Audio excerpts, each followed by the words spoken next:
Hello and welcome. I am the Last Hit Point Hero, and you have found your way to TPK Roleplay. We are so very glad you're here and hope you enjoy your stay. Over the course of the next several months, we shall return to Icewind Dale for our Colder Hands, Warmer Hearts, Rime of the Frostmaiden session season 2. And dive in to go back and see what might have been missed over. Let's see, any Icewind Dale, Rime of the Frostmaiden, all the extra. Oh, right. So many seek to end the long night, each for their own reasons, each with their own means, each for their own ends. First and foremost, no attempts to make this stream child appropriate shall occur. This is a story of cold isolation, alien incursion, and self-centered divinities. This actual play stream contains adult language, descriptions of violence and light gore, scary images, and generally speaking, a great deal of cold. Our players are here to warm the night. Safety tools are in place for the players, but you, as a viewer, do not have such a luxury. If you know of any sensitivities that overlap there, please keep a teleportation spell prepped and ready just in case. Barring that reaction, kick back, relax, keep all heads, hands, paws, and claws inside the stream at all times. Slap that follow button to join the wonderful world of TPK Roleplay. Join us by clicking on the Discord link that I am positive will spontaneously appear in chat at any moment to be a part of the wonderful growing TPK community. And above all else, be good. That's the rule. Be good. Before we get into the session tonight, let's take a moment to reintroduce ourselves to these fantastic players that have gathered around the digital table. Everyone here will say hello, introduce themselves and their characters, and the question of the night is, what purpose has your character found, or is your character looking for in Icewind Dale so far? That's the one bad table coming up. Thank you. That is the question for the night. So as you introduce yourself, please keep that in mind while I look for a bad table. Beginning to in the bottom right section of your screen, swooping in from the darkness with the cold glow of vengeance lighting his path, it's Foxy. Hey friends, it's Young Foxy, aka Big Foxy, also known as your favorite fox. Tonight, I will be returning to the role of Azerus, last of the Metal Guard. Purpose is a very nebulous concept, though, and I don't think Azerus subscribes to it in general. If anything, he's found purpose here in the people he calls his friends and family now. But if I'm looking for anything here, I wouldn't mind knowing who I am. Just the little thing of, who am I? And, small stuff. It's the small things that matter. Where did my random table go? Oh, found it. Next, just above in the middle center. Anyway, on top of Foxy, diving down from the sky blue heights into a pool of rose-tinted revenge, it's T. Hello, this is T. I'm Brahm's player. He's a human paladin. Brahm's goal today, Brahm's ongoing goal is to, originally was to find and seek out and destroy the Black Sword cultists of Levistus, but as he stomped on that snake's nest, he found a lot more underneath, including a ongoing conspiracy with another city, and now he's not really sure what to do, or currently it seems like it's okay, since he's asked one of his co-workers and the senior knight to go investigate that matter for him and hopefully stop the conspiracy from coming to a head. But now he's here, and Brom feels like his purpose is to vanquish evil and hopefully end the endless night, and hopefully also not die. So that's currently his goal. Also, he's secretly very nervous, even though they just killed a Trogwooden dragon and evil dwarf king and done a bunch of other pretty amazing stuff. So that's about it. Yeah, fantastic. I mean, Brom is getting to know Brom, and yeah, all these accomplishments. Maybe Brom will. I don't know. We'll find out in the second half what Brom will.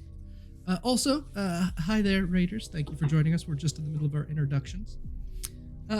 And the top right section of our cameras, the chemical catalyst necessary to distill retribution from wrongdoing is derived from their tears of anguish. It's Al. Shit. My name is Al Lucart. I am a queer, non-binary sci-fi fantasy illustrator and game geek. You can find me at Al Lucart on socials, and I play Mirth, our dragonborn bard, who is, he found the treasure map, and this was the catalyst for his journey, speaking of that, and now we're hunting down the treasure up here in the frozen north if we can survive long enough to find it. We'll see how that plays out. It should go. We'll go somewhere. It will go somewhere. In the top left section of your screen, upon their birth, all the means of gaining retribution were stored in their very bones. It's Nif. That's actually very accurate. Like, yeah, I hold grudges for a very long time. You're right. Hi, everybody. I am Nif. I am playing Laine, or Achilles Lainehart is his full name. He is a human warlock, and fun story, he lives here. That is his purpose in Icewind Dale. He lives here. Full-on resident of 10 towns, now 8.5 towns. That is his purpose. He has a family that he would maybe like to get back to. Possibly. If the GM's feeling nice. But no, we have to be forced out of retirement by the warlock patron who's like, oh, I want to see the sun back. Now you have to do it. So, it's fine. Well, we'll just have to see if you please the patron well enough to go home. It's only a couple hours walk. Pretty close. Continuing down and around in the left central part of your screen, take 4 parts reprisal, 2 parts virulence, and shake well over ice for a tall drink of Gurden. It's Rocks. It gets better every time. Hi, everybody. My name is Rocks. Oh my gosh, I already forgot what I was supposed to say. I play Neo, who's a Fire Ganassi monk. Neo's purpose for coming to Icewind Dales is to prove to himself that he has the ability to save people, which he is struggling to do so far. But we're going to get there eventually. It's a journey. You could say a hero's journey, in fact. Hopefully. And I am the last hit point hero. I use the he, him pronouns. I will be everyone else in this wild and exciting land. There's a lot that's going to be happening. Now, I will say, for the players this evening and anyone keeping track at home, like any return sessions introducing a new quest line, there's going to be new characters on the way. So we'll see what they bring to this little mix. Before we get into the full-blown introduction, though, we do have to have a little bit of a summary, and fortunately, I know just the fish for that.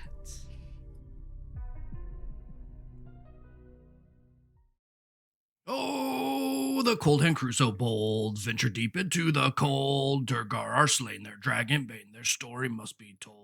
Oh, they're proved and tempered now, warriors of great renown, obligation, expectation, now to fulfill their vow. Oh!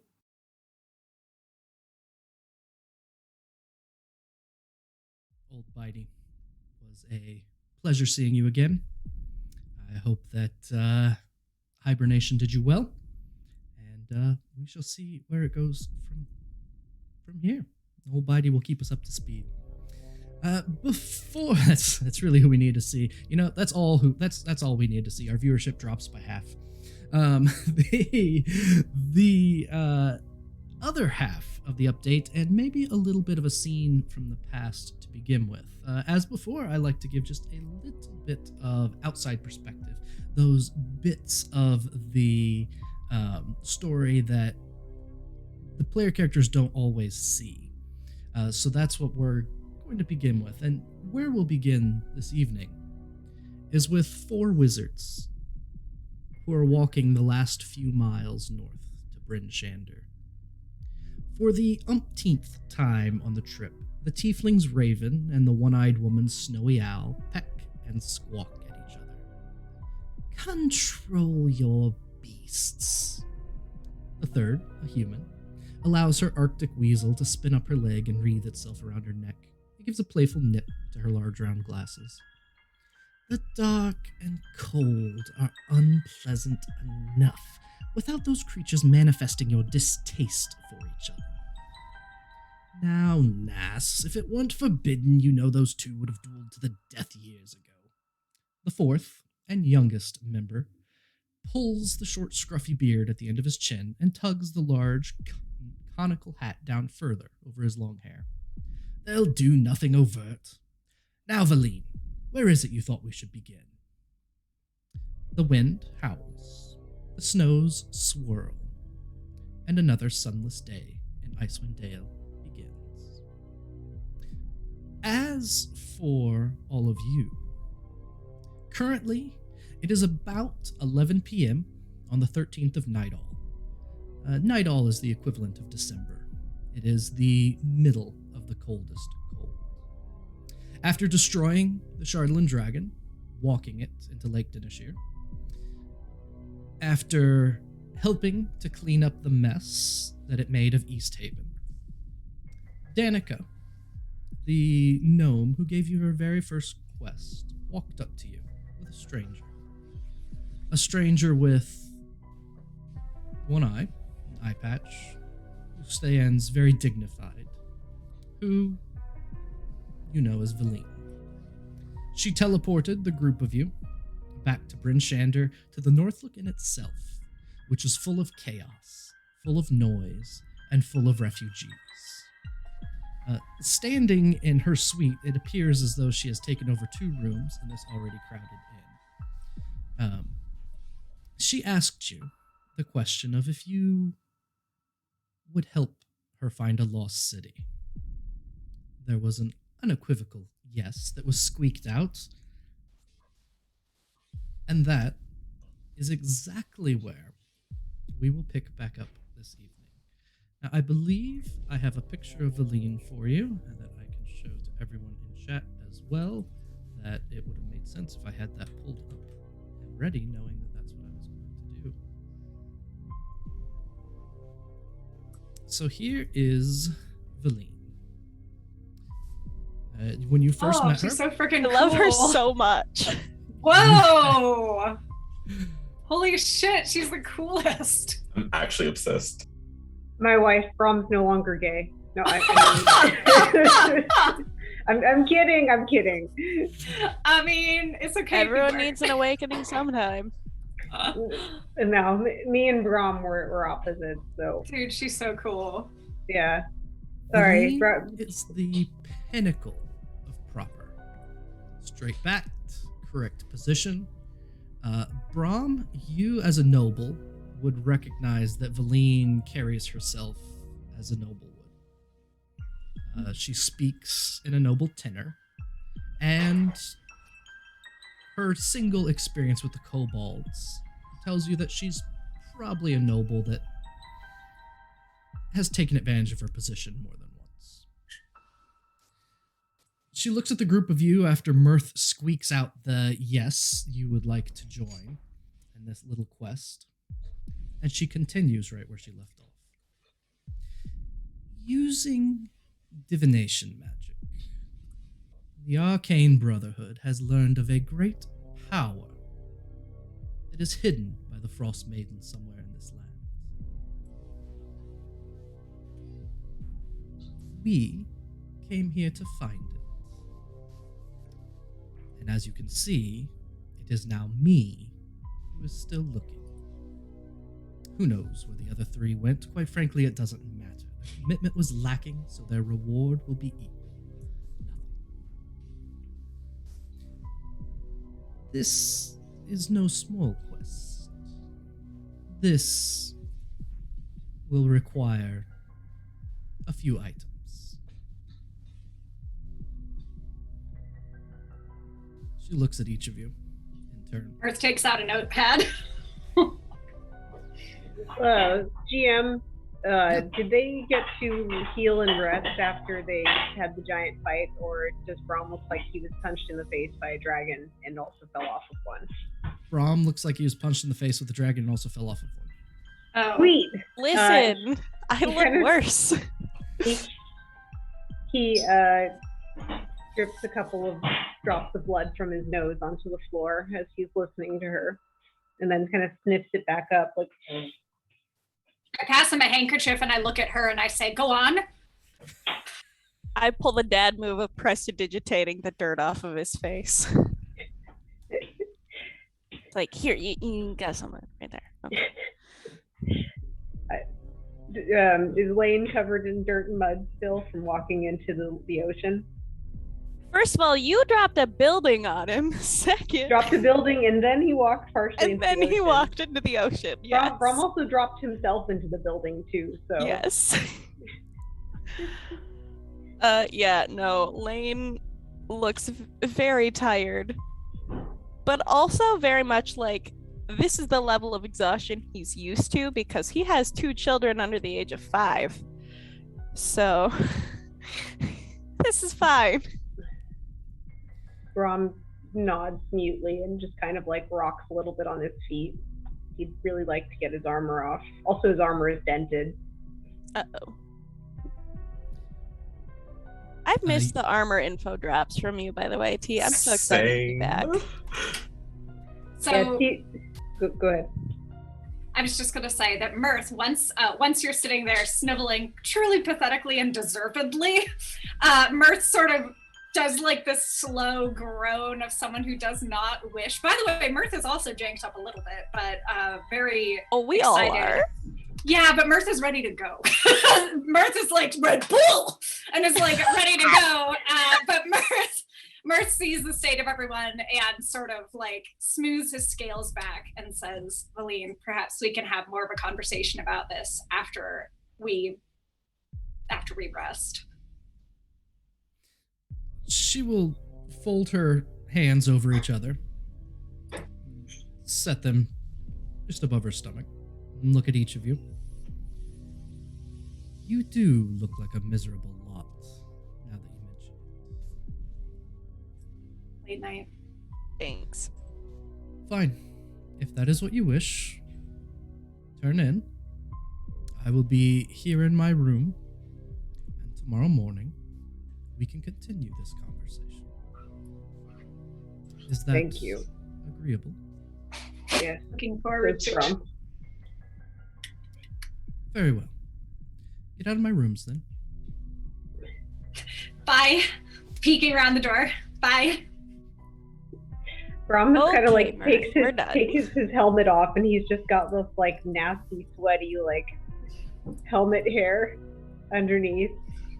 Like Oh, he poor. starts like unbuckling his armor.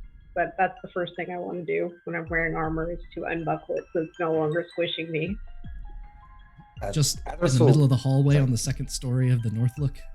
Why not? You know, Listen, sometimes you gotta. yeah, just do Look, it. he's wearing like 4 layers. It's not like he's naked. It's like 25 minutes to get all that off anyway. You know. Yeah, You gotta he's just start, unbuckling. okay? Yeah, It's a he's just process. unbuckling it so that it's not tight no more and less squishy and sweaty and gross. Yeah, I think Azerus will take your helmet from you, Brom, and like hold it in his hand, just and look at like kind of sweep the group of you all, offer a bit of a nod. Just you all fought admirably there. There will be tales told of you all for long times to come. Thanks. I hug Azerus' knee. Aww. I'll hug the other knee. Oh. We're Brom knee huggers. taps Azerus' hand. He looks at Laine and kind of considers saying something and then looks at the ground. He's reflecting upon how he almost killed him during the battle, but he doesn't say anything. He just unbuckles he unbuckles his pauldron and kind of lets the arm slide off. Laine is completely missing it and distracted from that moment, kind of looking down the stairs because he can hear the refugees that are all outside the city. Oh, they're inside the inn as well. Oh yeah, I kind of figured. And he kind of like takes a step towards it as if he's gonna go look for people. So when Laine prestidigitates things, it removes all the grime and blood, right? Yes. Oh, good. So he's no longer stuck to himself. You're clean and you don't smell. Yeah, because otherwise, like his padding layer would be stuck to his body with blood, which is probably the least pleasant. Yeah, no, built-in laundry service right here. Parenthood. Better than real life. The cantrip. Yeah. Yeah, he'd take that off and kind of put it down, and he doesn't think anyone's going to steal it while he's standing here. Mm-hmm. Then again, there are kobolds, so who knows? Could be wrong. But starts looking around. What are we going to do about the refugees? Yes, now that he's thinking about the situation. Danica, mostly forgotten in the hall next to you. Oh yeah. Looks up and goes, it's been kind of rough, but I mean most people can go back except for 1.5 of the towns. Well, not a lot of people made it out of Dugan's Hole, unfortunately. It was small already, and when it was wiped out, it was kind of rough. Everywhere else, it seemed like the dragon mostly destroyed, major structures and civic structures, and then just random places. So, since the threat's gone, a lot of these people will filter back to their homes. I think it'll be all right. It'll probably be chaos for a couple days, but when things go wrong in 10 towns, everyone goes to Bridgehander. It's the safest place. You don't live up here unless you can handle the hardship. That's what Mirth was just thinking. Mirth sort of delicately picks at a hangnail and is like, the people up here are built different. Brom just kind of looks slightly more gray when he hears that an entire town did not survive. And he sways a little bit and then kind of leans against the wall, like, nope. Let's get you set up, big guy. And Mirth is going to take your arm and attempt to find a location that we can put this tin can down and get you, like, actually resting. You can have my room. Everywhere else is full up. Well, where will you stay, Danica? Well, I figure we're all going to sleep on the floor. Okay, good. That's more than acceptable, says Brom. He probably needs to drink water and sleep and not think about being about 100% bruised. Danica leads you a little bit down the hall to her room, unlocks the door, opens it up. It's not a large room. This is, snow fort closeness proximity going on. She opens the door. It's a warm place. Thank you. Thank you. I appreciate it. Brom will take off his padding layer and leave like his weird linen undergarments on because there's a lady here. Puts his like sleeping bag thing on the ground and then like looks like he's gonna get into it and then just kind of like slumps over it, falls asleep. Aw. Face plant. Azerus will pick him up and put him in it. Why not? Is there somewhere to take a bath? Prestidigitation. More for relaxation purposes. It's gross. It's like It's like an astronaut bath or like in futuristic things where they do sonic baths where like it's not satisfying, but they like nuke the germs off of you and they're like, good job, you're done now. And it's just like, I imagine that's what prestidigitation is. Your muscles would probably feel way better in a bath, I'm just saying. But yeah. Indexing a surface is different than doing a nice actual like deep clean bathing experience. But I don't know if there are baths. Danica will say, the only tub has been repurposed as a bigger cookpot. There's a lot more people here than usual. I see. That's so good. So, I mean, she points over at the dresser, and there's one of those cisterns with a single pitcher. You can wash your face. No, thank you. I'll just sleep it off, I guess. Okay. And I'll go lay down in a corner. Oh, Now I can't have a bath. How bright is your hair? Is it like a small flame right now? It's dim. Yeah, it's a dim. Flame. Yeah. Tired flame. Child. Yeah. How is Laine looking? Laine is not in the room with y'all. He stayed out in the hallway to kind of just watch the mass of people and maybe even like go and ask about people he knew. So, Laine, as you head to the top of the stairs, you look down and there's just a mass of heads. There's so many people down there, you can only barely hear trying to groan over the top of the rest of the den. But as you get to the stairs to start making your way down, there's a handful of people on the stairs that have kind of set up camp there. I mean, this isn't, packed everywhere, but here it is packed everywhere. Yeah. And as you start making your way down, you can see heads in the crowd start bobbing out of the way. And then you can see at the bottom of the stairs that the crowd starts to part a little bit. And even though the noise is incredible and the sounds are, drowning out even Ol'Bitey, there is a parental ear that picks up a sound that you wouldn't hear in any other, or that you'd hear in any situation. As you hear, "Daddy, Daddy, Daddy, Daddy, Daddy," Oh. and there are two figures pushing their way up the stairs. One saying, "Daddy, Daddy, Daddy, Daddy," over and over again. The other, much more quiet and reserved, walking up while carrying a live chicken. And then behind is a familiar figure who has manifested themselves as about 3 feet tall. Probably the largest you've ever seen them.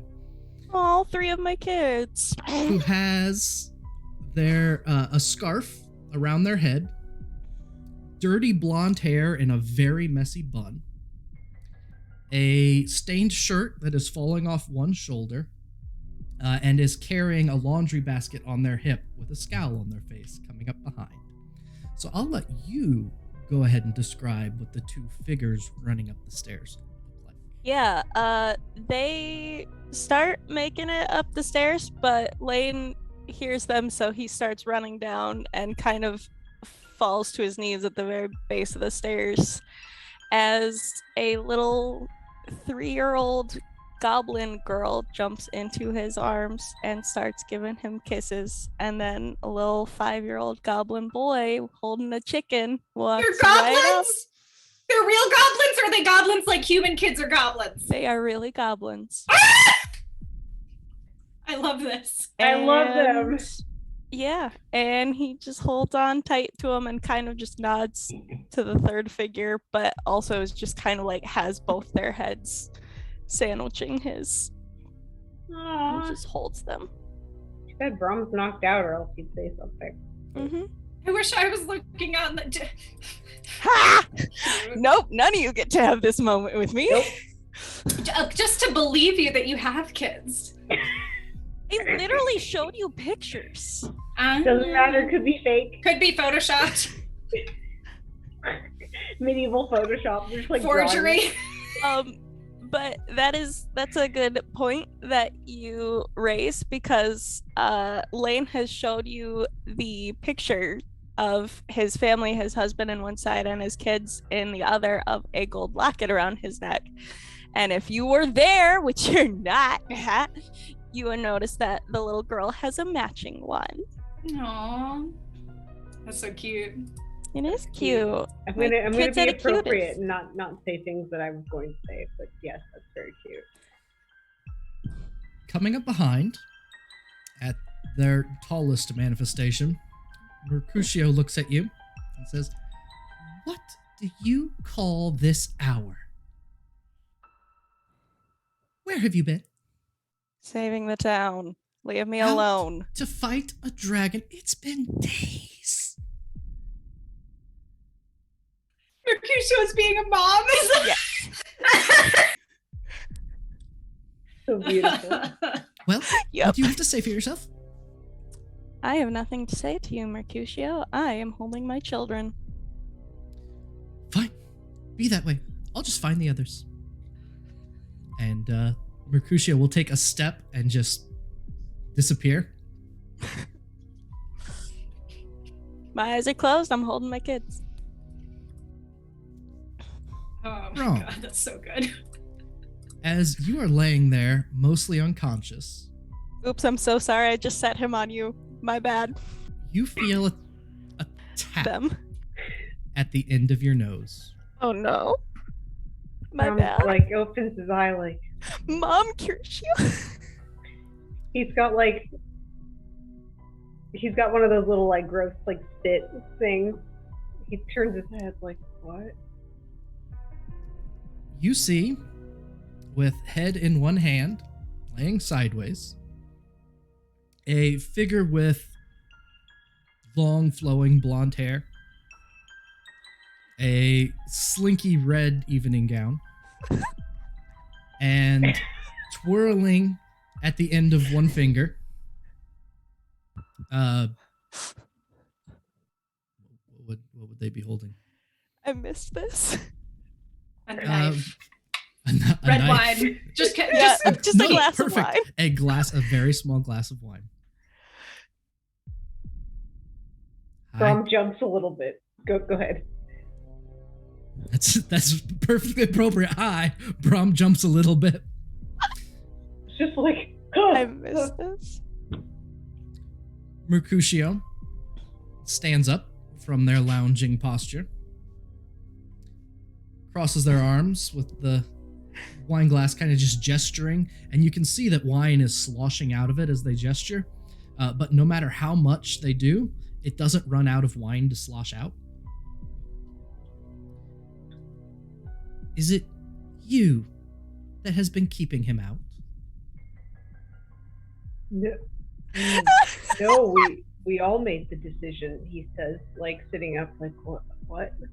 He's not really quite sure what he's talking about too. You mean Laine, right? Yes, of course I mean Laine. Who else would I be talking about? He turns his head to look at Neo and then looks back. No, I suppose we all decided to stop the dragon to save the town.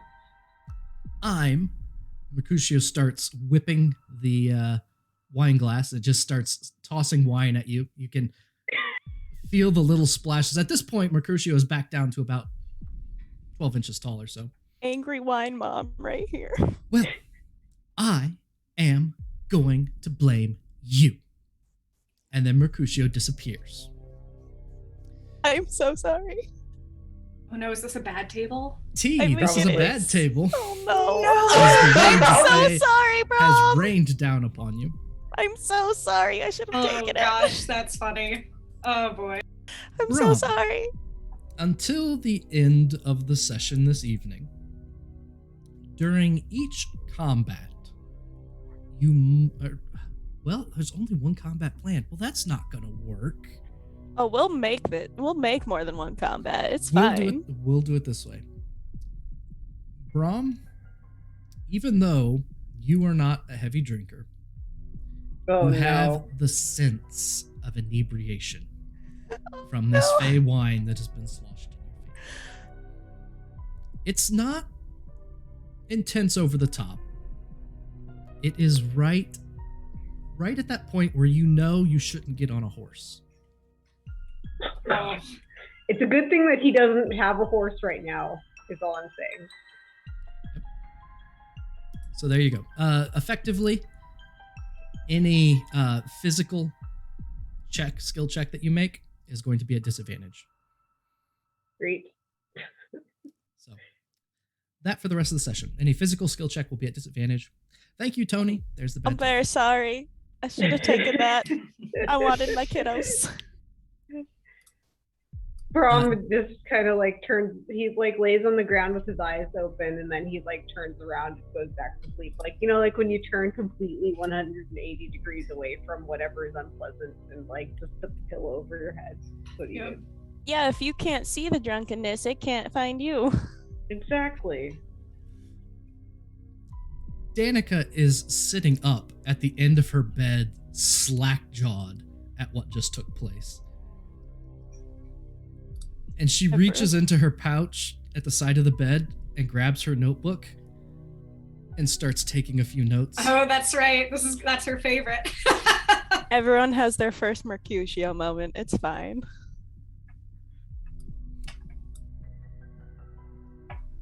So, yeah, go ahead. Oh, one more important note. Sometime between when they were cleaning up, well, when they were not dying and when they were cleaning up, Brom would have filled his pack with snow for the baby dragon egg. That's his corner. So you have your pouch full of snow. Yes.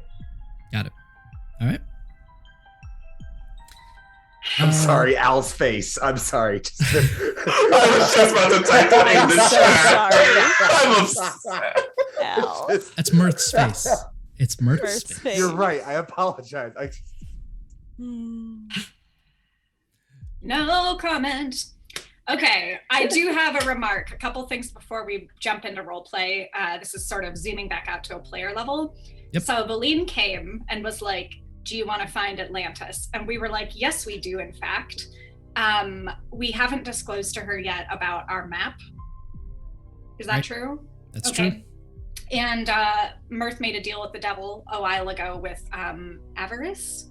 Yes. And agreed to essentially share information and work actively with her and her people in exchange for the support during the dragon attack, right? Yes. Okay. Would sharing with Vellynne be clearly at odds with that commitment, as Mirth understands it, or is that seemingly unrelated?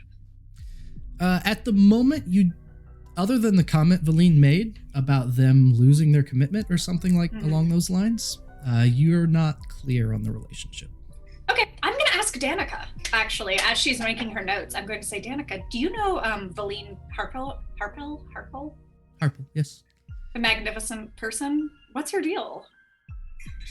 Oh, well, Vellynne's part of the Arcane Brotherhood. Oh, goody. Yeah, well, they are... I mean, yes.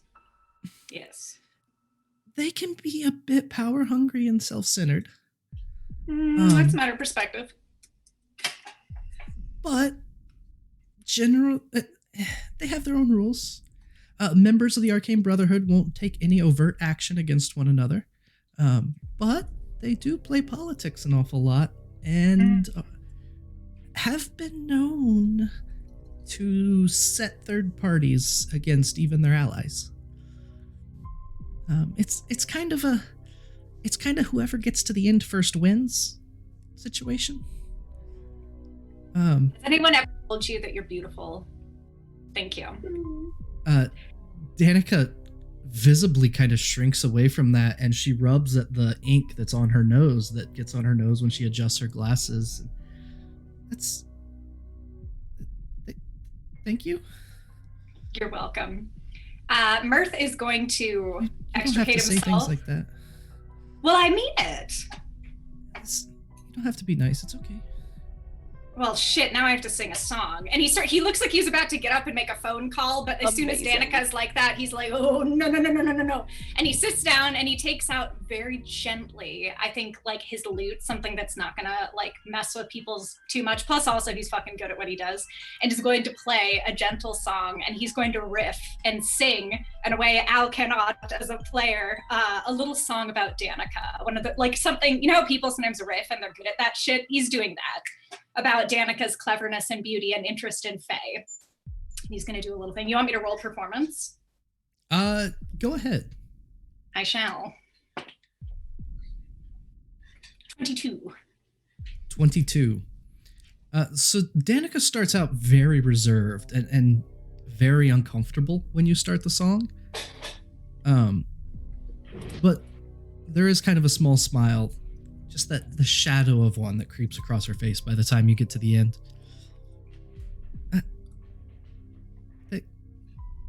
Thank you for that. I spend a lot of time with books. I don't hear stuff like that very often. She's precious. Mirth just flashes her a toothy smile, and in his head thinks he was sincere. As silly and flirty as he is, he was sincere. He wouldn't bother to sing a song if he wasn't. And in his head, he thinks about how much he admires people who are scholarly and to take the time and have the focus to be able to pursue those interests. That's something that he secretly really admires. And because of his backstory, being the, you know, school dropout, joined the circus guy, and his older brother Honor being super studious, I think there's a part of him that always sort of yearns for that kind of presence in his life because it's something that he doesn't naturally gravitate to. So he respects Danica greatly for, especially in this climb, right? Living up in the pioneer, like frozen north here and being a scholar of her own accord without necessarily seeming to have a lot of connections or noble background. It's badass. It's something to be respected and acknowledged for sure. And all of that comes through the song very well. And it's that sincerity that Danica picks up on. Good. Now I need to make a phone call. We have our Nif, what is do we have a stone? What's our thing that we use to contact Avarice again? Foxy, could you please take your headphones off a second? Oh, that's right. It's called the Rocky Talkie. The Rocky Talkie. All right. I'm gonna borrow a Rocky Talkie. Oh, you can't say it. Oh my god. Put the headphones back on. You can't say it when the headphones are on. It's fine. I'll live. Heck, I know you're in chat. You did this to me. It's your fault. This is from Seven Sons. I'm sorry. I'm bringing it back. Chrissy, there's some trauma going on here. So what I'd like to do is Mirth would like to stick his head in the hall, or maybe even stick his, like, somewhere where he can like talk quietly, or in the corner. He just doesn't want to wake people up, but it doesn't matter if people hear him. He would like to call Avarice with the intention of checking in and seeing whether or not Vellynne is someone she wants to work alongside, and if this would be useful, and if he should double agent this, or if working obviously alongside would be better. Basically just getting some information. Okay. You stick your head out in the hall. You as soon as your head goes out, you see Laine at the top of the stairs embracing two goblins. My eyes go huge, my pupils dilate, and I go, ooh, just like very quietly, just constipated, ooh, kind of a noise. I don't want to ruin the moment, so I sneak my head back, and instead I'm going to go climb out the window. Okay. And I'll sit on the roof, freezing my tail off for a couple minutes. When you want privacy so bad, you just leave the building via the window. Danica kind of looks at you quizzically about that as you walk back across the room and you step over Brom, lift the window, and I use Azerus's knee. I like actively climb on Azerus so I can get up there. He is completely unaware, but doesn't mind at all. Just like looks over, sees you, and just looks back out the window, looking at a bird or some shit. Who knows? Does she pick up? Yeah. After a few moments, it really doesn't take too long. You hear, "I did what was requested. They were warned in advance. Did you find something already of use?" Maybe, Mirth says, cutting straight to the point. And then he says, in Mirth-ese, rather than role played out, he says what I mentioned before, checking in with her. So, that one-eyed pain in my ass is still batting about Icewind Dale, huh? Oh, so we don't get along, do we? Mirth says with sort of a mischievous tilt to his voice. Give me a persuasion check. We'll see how much you get out of Avarice. I'm going to use my reroll. Heck gave me a reroll. Thanks, Heck. I hope. Okay, hold on. Just a sec. I rolled a 2 initially. And that would have been sad for many reasons. Let's see, persuasion. 20. Got a 17. 20. Let me get to the right page. Thanks, Heck. It landed in my pasta. I am aware of Vellynne because, well, she was part of the group of us that arrived several months ago to begin this little search. Vellynne is, let's say, focused, structured, and rigid, and cold, and quite frankly, everything about this place that I have grown to hate.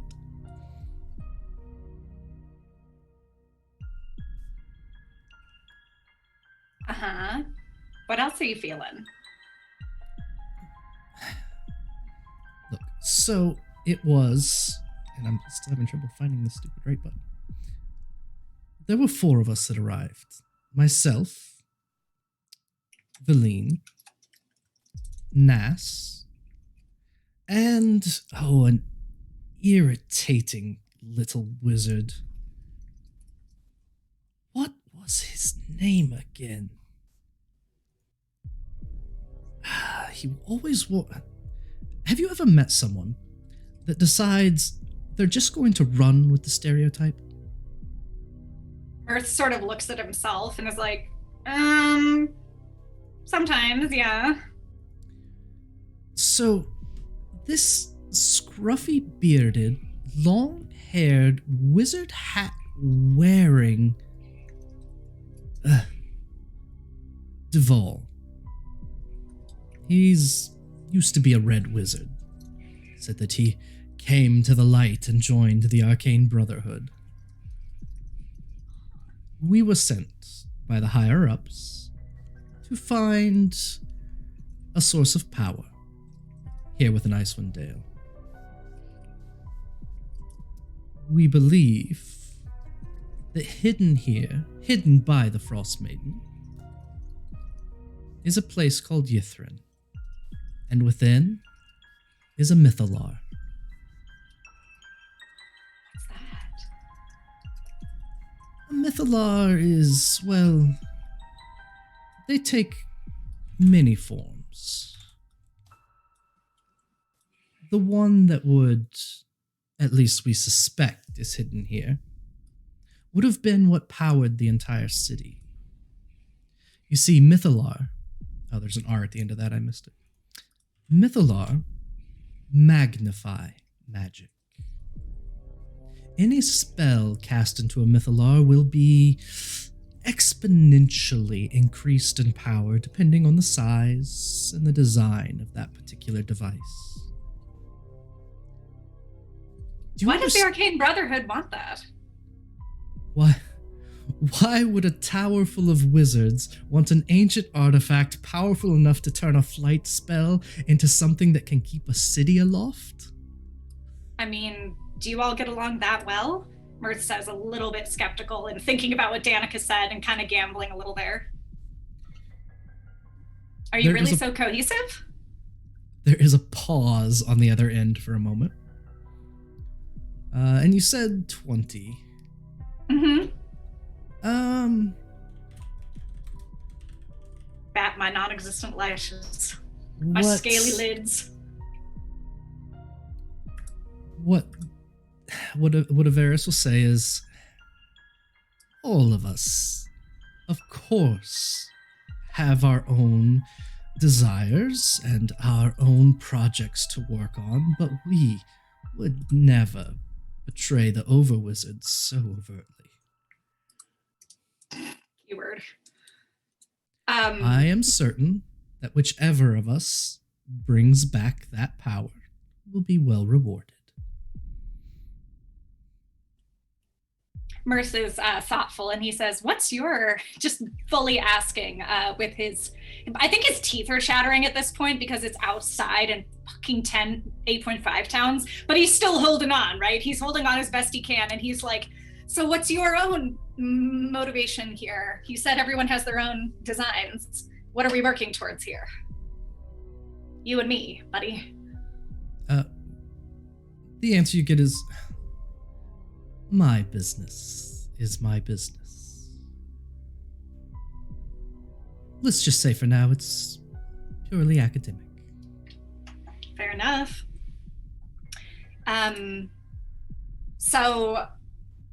But we have tentatively agreed, my group and I, to travel with Vellynne to find this lost city. So I wanted to let you know that we're going to go ahead and do that, but knowing what I do now, I think I'll be more discreet than I might have been. Do you have any suggestions or data or information that you want me to have before we embark on a quest with Vellynne? And here Mirth is what he's doing is he's essentially volunteering to be a double agent. Yep. I would like you to roll me a perception check. Perception? Yes, please. Oh, I got a 9. Is that good? Yeah. That is... Toxie's like, no. You're about to slide off the roof. No! That would be cruel. A 9. Okay. No. Yes, that's my favorite roll. Usually, never whisper rolls. I don't like whispering rolls. The result was a 19. So you make that offer. Seems fine to me. And you hear on the other side, keep me in the loop. I think that would be sufficient.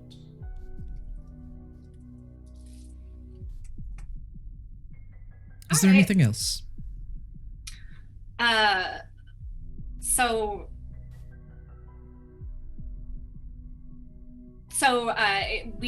I'm just checking my notes here. So it sounds as though if this information is cohesive, perhaps what Vellynne is looking for is the place called Ythryn. Is that correct? Or is Ythryn not a city?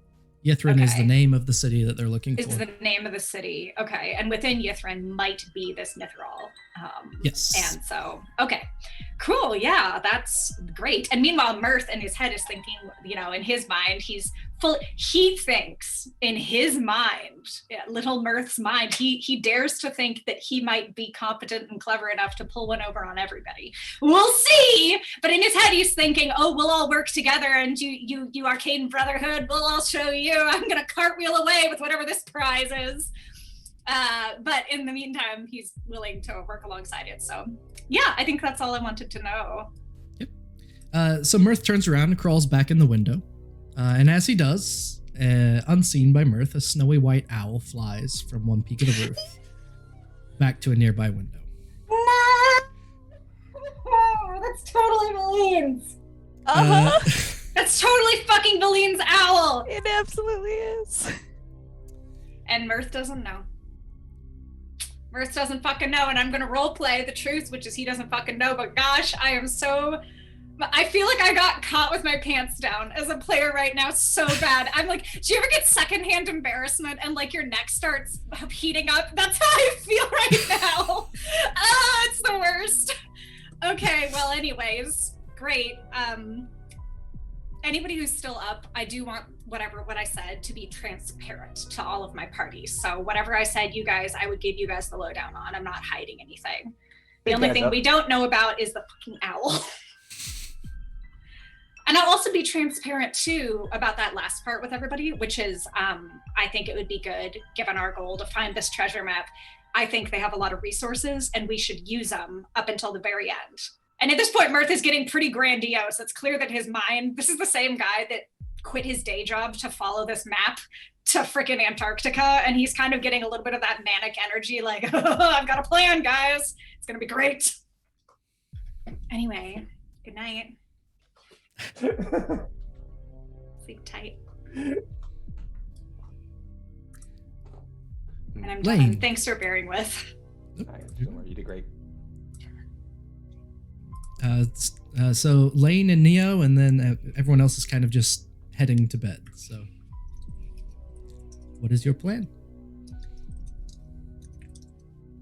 I imagine that the two children are not unaccompanied minors, so if they have a room, I would probably stay by them for the night instead of in Danica's room with him. Oh no, Mercutio literally just showed up with the kids. Mercutio took them? Okay. Then I guess I'm sneaking back in with the goblin children to the room. Heck. The door to the room opens up. I was Brahm expecting a more responsible adult to be taking care of them, but no. This is fine. Brahm is just think about what happens when Mercutio disappears to come see you. I know. Brahm is curled up in a ball asleep. Mirth has also curled up asleep and seems to have just a smile at the corner of his lips. Oh yeah. Almost like the happy puppy dream going on. You know, went to bed just knowing Getting that away with were going well. things. I was rooting around in the garbage and I found some bacon and it was delicious and nobody's gonna know except And then except everyone found the package on the floor, and then I go to yell at them. I mean, Danica is sitting up. She turns as the door opens, and I do like that little, like, I poke my head in before getting the kids in. So first I'm just like, is anyone still up? Okay, come on in. Just like trying to get him to be really, really quiet. So your boy is listening and following along. Kid's got a chicken. Where are we supposed to keep that? The chicken seems very well behaved. I know, but like... The chicken can just hang out in the room. We'll clean up afterwards. Fine. No, you don't have to clean up after the chicken. It's a magic chicken. It's fine. If there is any creature that would make a magic chicken that would make a mess, even though it was a magic chicken, it would You're be right. your buddy. Dang it. Well, I have prestidigitation. That's fine. I'm just saying, they're little poop machines. They are. Anyways. Neo, you look up from your relaxed state and see Laine and two goblins sneaking in. I'm like one is holding kind a of little girl, yeah. Holding a chicken, and the other one a little bit more energetic, going, look, why is that one so big? Why is that one so big? And starts pointing toward Azerus over by the window. It's so big. Yeah, that's Azerus. Hi. Yeah. Big. Well, you can talk to him in the morning, okay? Do you know his hair's on fire? Yes, these are my friends. His hair's on fire. Why is his hair on fire? These are Daddy's work friends, okay? Is his hair supposed to be on fire? Yes. But honey, you remember? told me I couldn't catch his hair on fire. I know. And points honey, to her brother. You said honey, not to catch his hair on fire, but his hair's on fire. Okay, remember how... I'm gonna duck back into the hallway a second for this. Honey, remember how you look different than me, but that's okay because we're still a family? Okay, that's how Neo is. He looks a little bit different too, but that's because he's just a different kind of person, okay? But he's still a kind of person that needs sleep. So... What kind of person with his hair on fire? He will probably even let you touch it in the morning, but and immediately tries to push by you to get back in. And I just like clothesline him. And I'm like, but you need to sleep first. Neo pokes his head out of the door. You want to touch it? Oh my. Boo! Yep. Yep. Oh, I didn't see that coming. Then This is like the opposite of we don't talk about Bruno. It's like, I'm here. I've been summoned. Just me, Bruno.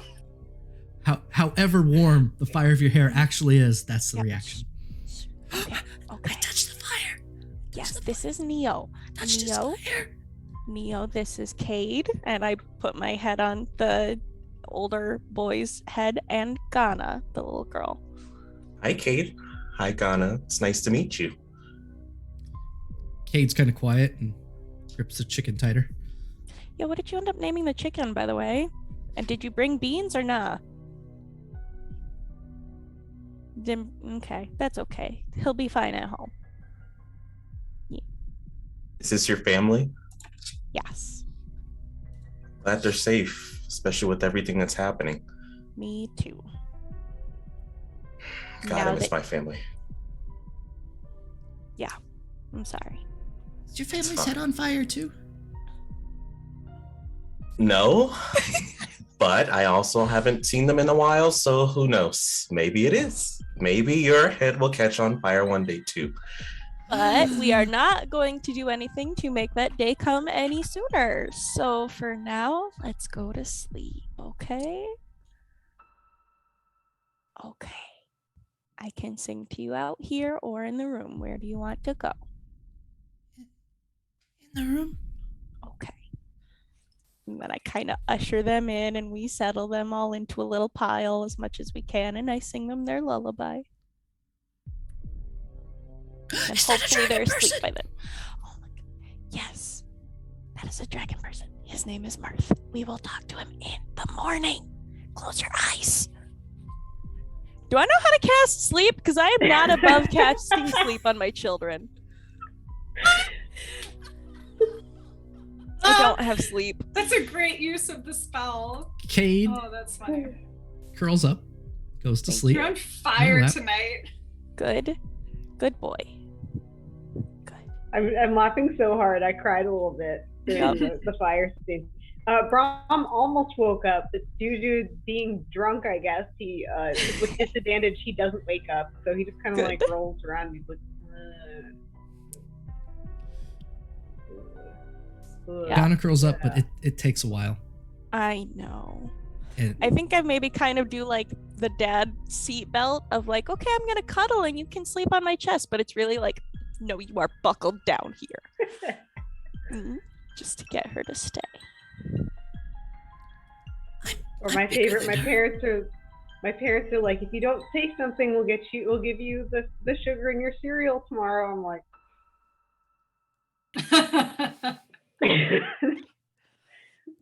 Bribery is the next stage. This is a nightly process. It's fine. There's a lot of back and forth. I know. It takes a half hour. Yes, and that's a big robot. I know. Now, shh. And that's Brom. He looks normal. Okay. Okay. You'll meet them all in the morning. Shh. He looks normal. He's just huge. Yeah. Can he turn his light up a little bit? I don't think that he can. But here, and I will prestidigitate a tiny little nightlight for 1 minute at a time until she falls asleep. About 45 minutes to an hour after Oh my starting. gosh. I'm dead. Ghana, I fought a dragon today. Will you please just go to sleep? I'm tired. I am asleep. You're not asleep. Okay, honey. Look at me, I'm asleep. Okay, that's fine. I'm gonna go to sleep. Turns her head up to you and her eyes are squeezed shut. Look, I'm asleep. Okay. That's great. You can tell that HV has kids. Yeah. You can tell. And I just put my hand on top of her eyes just to, okay. Shh. No more talking. It's okay for Daddy. like 2 seconds and then she starts shaking her head. Yeah, so that happens for a while. Yep. So I don't get a long rest. The night passes fairly uneventfully. For let's say Azerus, why don't you give me a perception check too, as you're going to be up all night.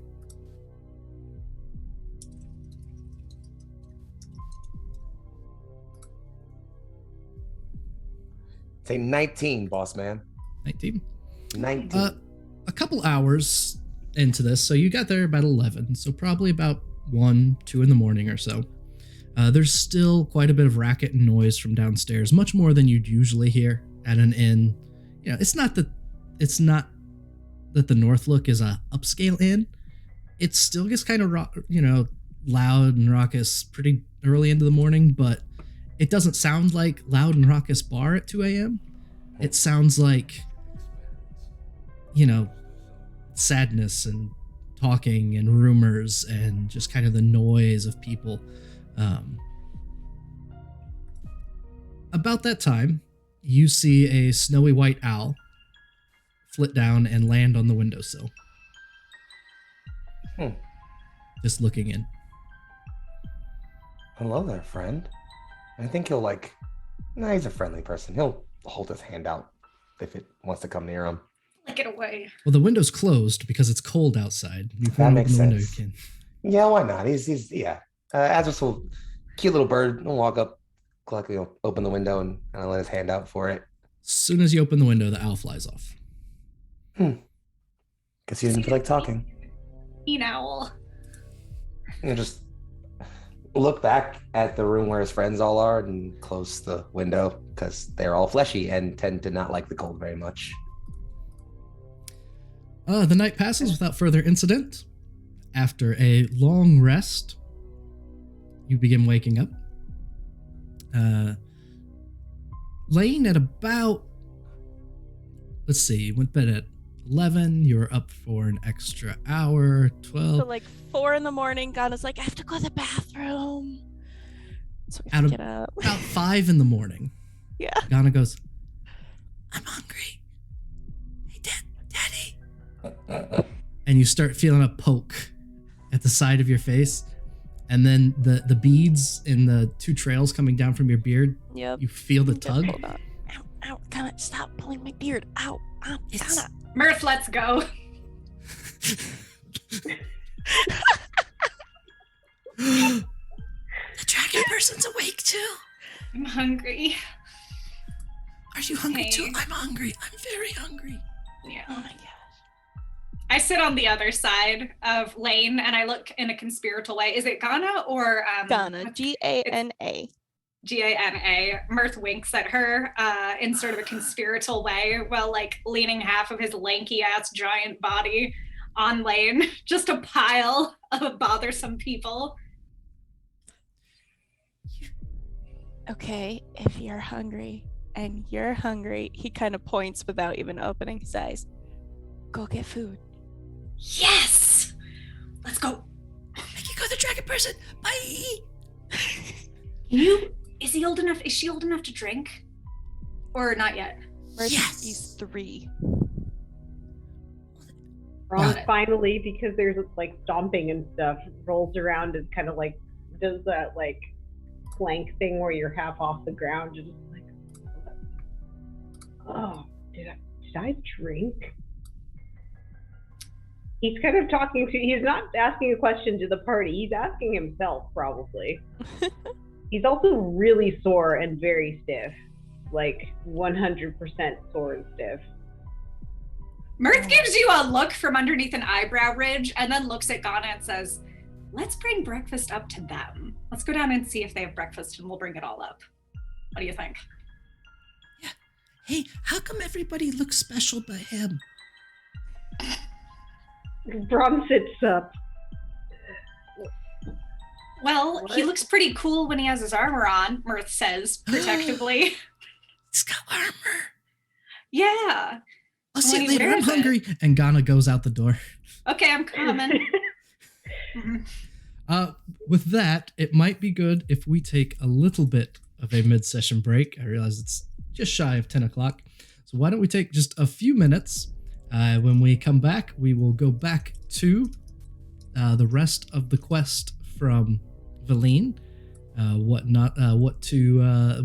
to learn and what will need recovered before you decide what to do with the fact that you now have 2 hangers on. And we'll go from there.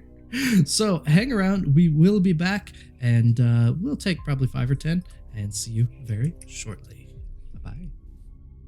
All right. Okay. All right, right button. There we go.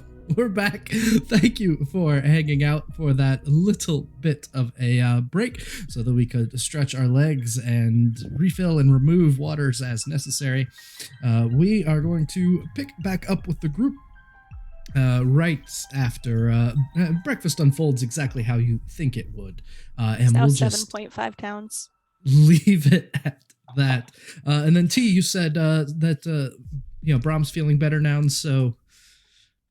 Except that he's now realized that he's perma-drunk, very hungover this morning, thanks to Mercutio. So he'd basically sit down at breakfast and he'd be like, I think your boss intoxicated me. I'm very sorry. I sent them away. And I guess they went to bother you instead. I'm very sorry. They said it was me that made you distracted. I'm very sorry. It's all right. I mean, he does look at you a lot. I noticed.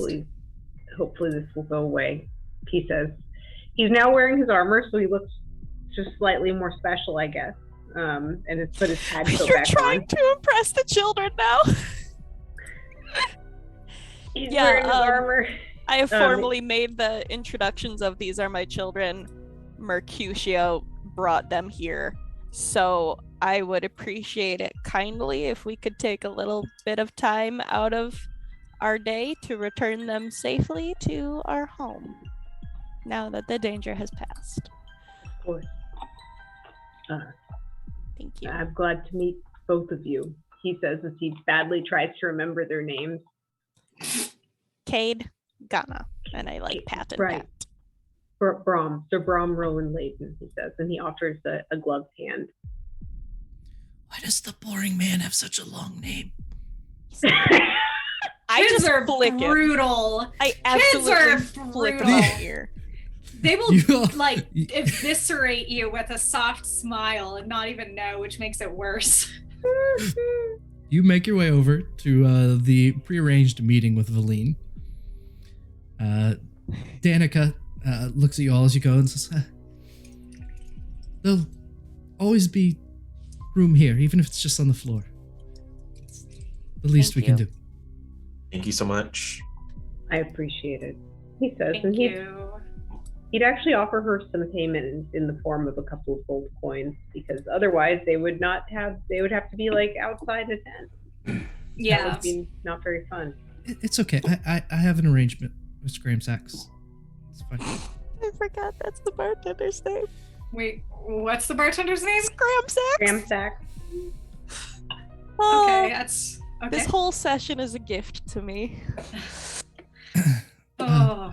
You make your way over to Vellynne, knock on the door, and at that point, the door opens up, and standing in front of you is a kobold. 2 of them, in fact. Both have what appear to be acidic scarring down one side of their face. One has a visible bone across the arm. And each of them have what you can only describe as the cold, lifeless eyes of a zombified creature. Yeah. Oof. The door opens and the 2 look up.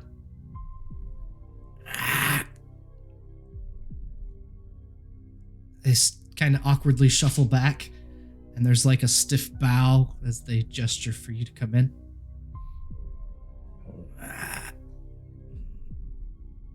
I'll walk in. Thank you. Unsettling. He'll keep moving. Brom walks in holding his head. Can we get you some Advil? He needs some Advil. You need greasy food. You need some milk. This Somebody get him some milk. this room is very similar to the one that you had, except there's an attached door. It looks as though the bed is no longer in here. There's a handful of chairs and it's kind of a threadbare rug that's on the ground, but it seems to it's a step up from what was in Danica's room, definitely. Each of you take a seat or find a place in the room, and after a few moments, the door in between opens, and Vellynne steps through. Thank you, you two. You're much quicker than the others. Start packing my things, please. The two go into that other room. So, did you make those or import them? Mirth asks a little crisply. Well, if you recall, there were 4 others. 6 friends of mine. Unfortunately, when I parted ways with some of my Arcane Brotherhood brethren, 2 of my kobolds didn't make it out alive. But they do listen with fewer complaints now. Mirth looks away uncomfortably. Hey, GM, is that owl around the new air? Out of curiosity? There is a white snowy owl on Oh, yeah. He'll point that the out. shoulder, or on the shoulder of. Yeah, of I the think lake. kind of obliviously, but recognizing he saw it last night, just point and just. And that. Did you make that? As a matter of fact, yes. It was watching us last night. Well, Mirth splutters.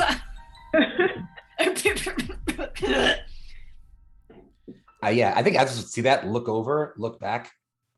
I don't think my friends like being watched. And he looks at me, and I look at him. That moment.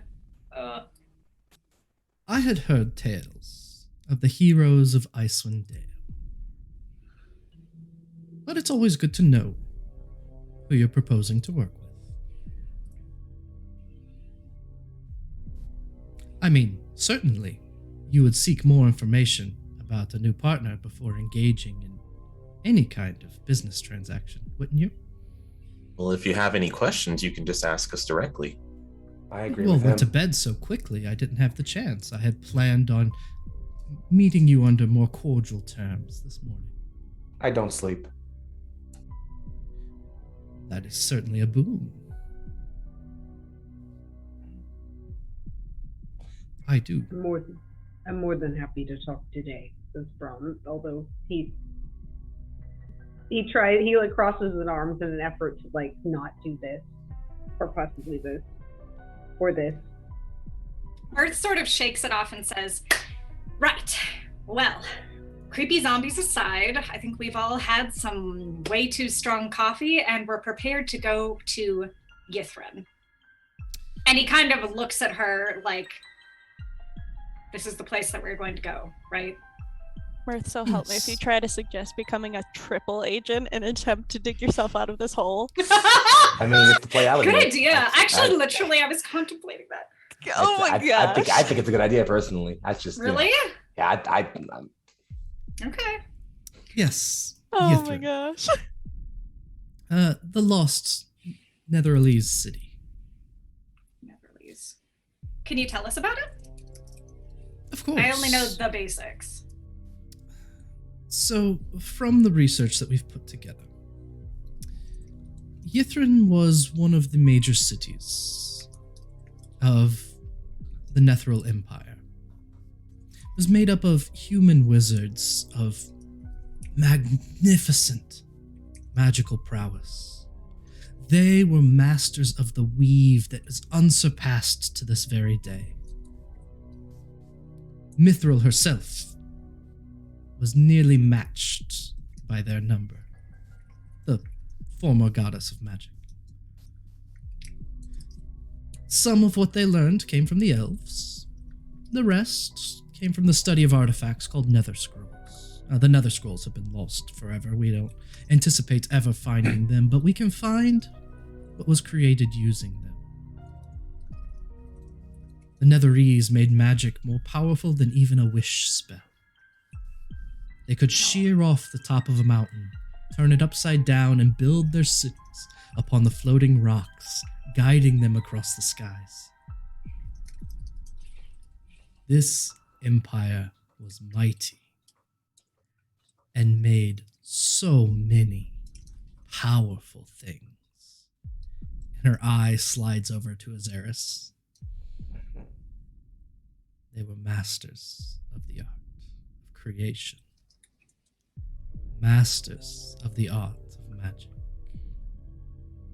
And their touch remains today, especially here in Icewind Dale. You see, the good thing about this backwater place is that nothing really happens. The locals fish for knucklehead trout. They hunt the occasional moose, but they stay in their homes, travel in between, leave the dwarves to mine in their mines, and go about their business. That is very good for retaining secrets. Mirth nods in agreement and can see why, like, incredible secrets could remain up in this particular place, preserved like mummies in the snow. And all this discussion of the Nithril's work on construct, Brom kind of pats Azerus on the wrist as if to show his support, because that's a very cool way to talk about their friend's lost history. But he doesn't interject or say anything. So I just wanted to make that note at the very end. Yeah, I think saying Azerus is kind of just head cocked a bit, trying to kind of turn the gears and figure this all out, but he's still not put it together just yet. Brom still has his drunk support hand.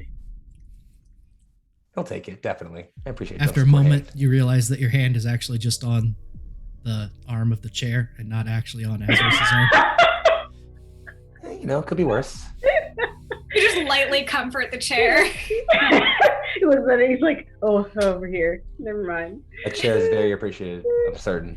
In your defense, Azerus's legs and chair. Look, at least really at least she didn't put it on someone's butt. thighs. That would have been the most. That's like the most awkward. Is like when you go to like support someone, but they move, and then you're like, okay, Or you stroke them.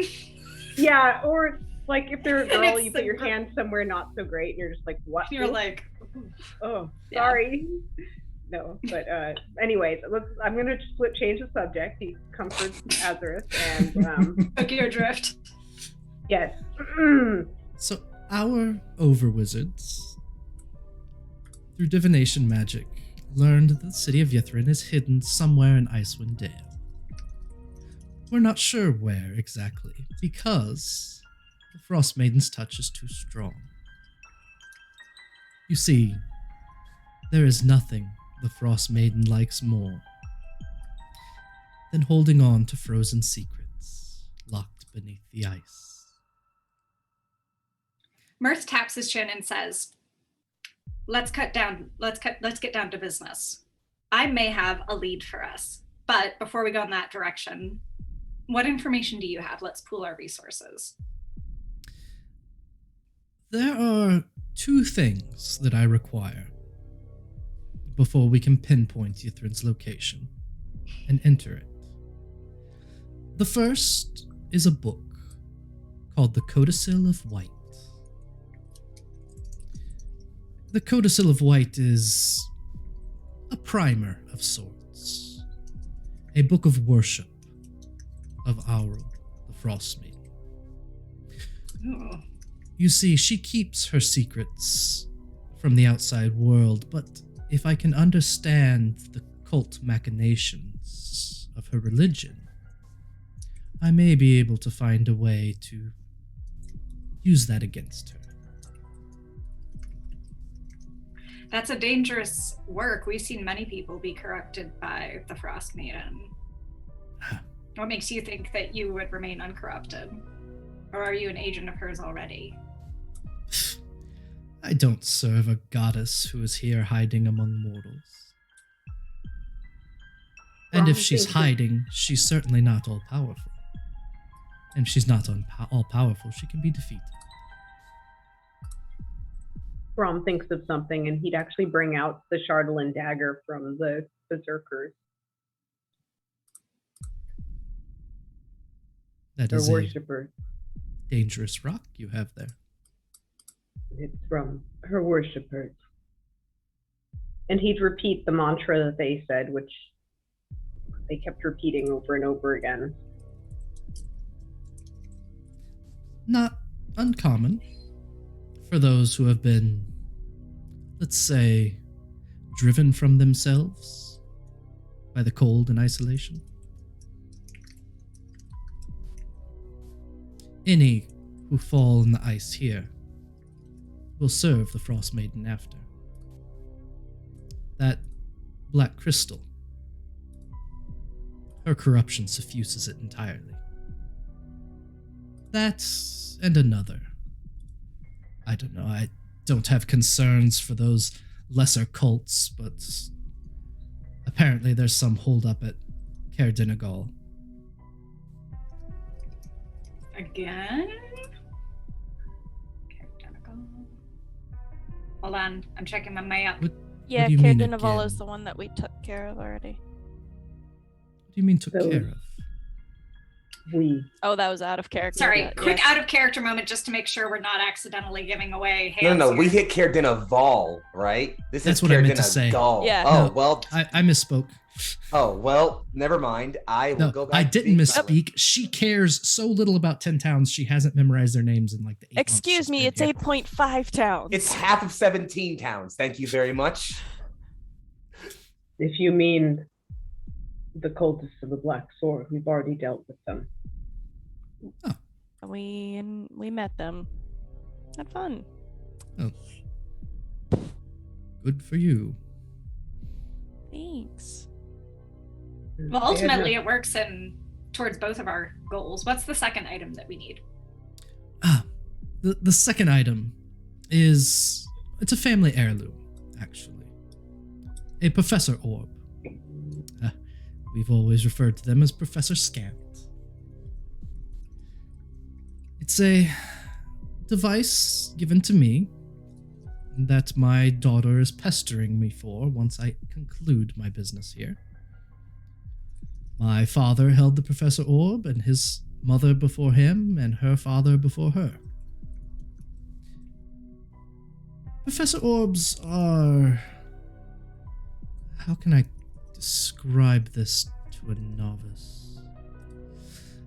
They catalog and index information and present it in a way that is much easier than digging through the tomes that you fill it with.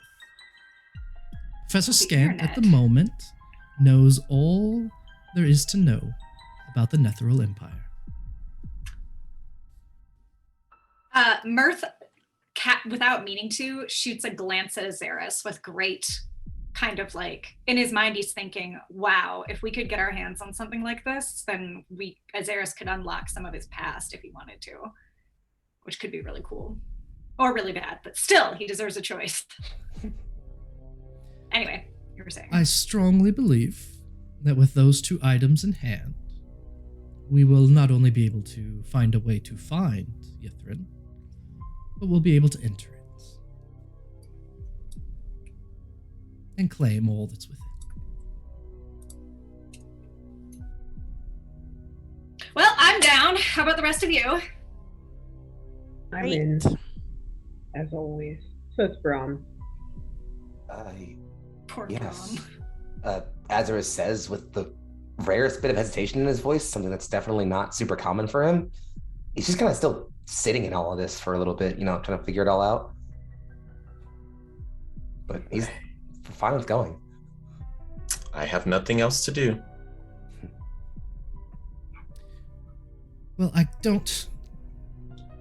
All I know is that one of the former members of my group were after the Codicil of White.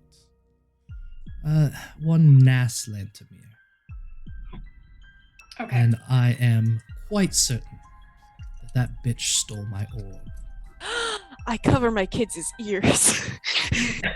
Oh shit! So you think that Nas stole your orb? Lil Nas X stole your orb? What? Fucking goddamn it! From the other room, Call me when you want. It's 5 seconds from a bitch better have my orb joke, and I held it. the door opens up and one of those kobolds comes out. Yes. That was the gift that Nas left to me. When she left, my orb was missing. I can only imagine where she might have gone. Who is Nas? Nas was one of our party when we first came to Icewind Dale months ago. She is a diviner of some great ability. The thought is that she would be able to help find the way to the city itself, while my family and the Professor Orb's knowledge of Netheril would help get us in when we got there. Sounds like you don't necessarily get along with the other four. I mean, the others. Well, this is a cold and miserable place, and it tends to wear on even the best of us. And yes, we had a bit of a falling out. The first of us to leave was Nas, though. We had just been interviewing a gnome, some acolyte of Lathander, copper knobberknocker. He refused to tell us anything. But before we began the interrogation, I saw Nas cast Detect Thoughts. And even though that little gnome didn't tell us anything, she left the next day. Vellynne kind of adjusts the heavy coat that she has on. And we couldn't get any more information, and I don't know what she learned because she didn't stick around to tell us. You don't know where she is now. I do not. You don't have a walkie-talkie. You don't have a way to contact her through a speaking stone. I don't know what that is. Okay, never mind. It's a bard thing. Okay. Makes sense. So, do you have any? So. What I'm hearing is this Professor Orb is likely with Nas wherever she is, Nas, and the Codicil of White. Did you say that you had any leads on where that could be? I know that Nas was looking for it. Okay. If you find Nas, maybe she has some more information. Okay. So we need 3 things. The first of which being Nas. Okay. Well, I'm sure Nas isn't just going to give us this orb back if we ask nicely, so... Oh, I'd prefer you take it from her with violence and force. Well, what kind of abilities does she have if we're going to be fighting her? She's a diviner of some strength. Has moderate ability with Melf's Acid Arrow and a few other combat spells. She leans bookish rather than combative. It's Avarice you have to look out for when it comes to the combat. We've met. Really? And how is that? Not your business, I suppose. I accept. Rom doesn't say it's the place that she found so unimportant she didn't know about. Just like he just kind of crosses his arms more. He's drunk, but he's not that drunk. Yeah, Azerus is just iffy on this chick. Like, just really not sold on her, to be honest. Oh yeah, we out of character. We know that this is not a good. Just like Avarice, like none of these are good people, but these are people that have resources we super do not. Yeah, I just like her the least of all the ones we've met so far. Oh yeah, we'll get one over on her eventually, but for now, this is what Mirth thinks. I agree. Yeah. Okay, so Mirth. Go ahead. Go ahead. Oh no, it wasn't even a Brom comment. It was a me comment. I'm like, I hope we become super best friends with Gnome Girl. She's Danica? No, the No, one the- who The the mind one who reading stole one. her stuff.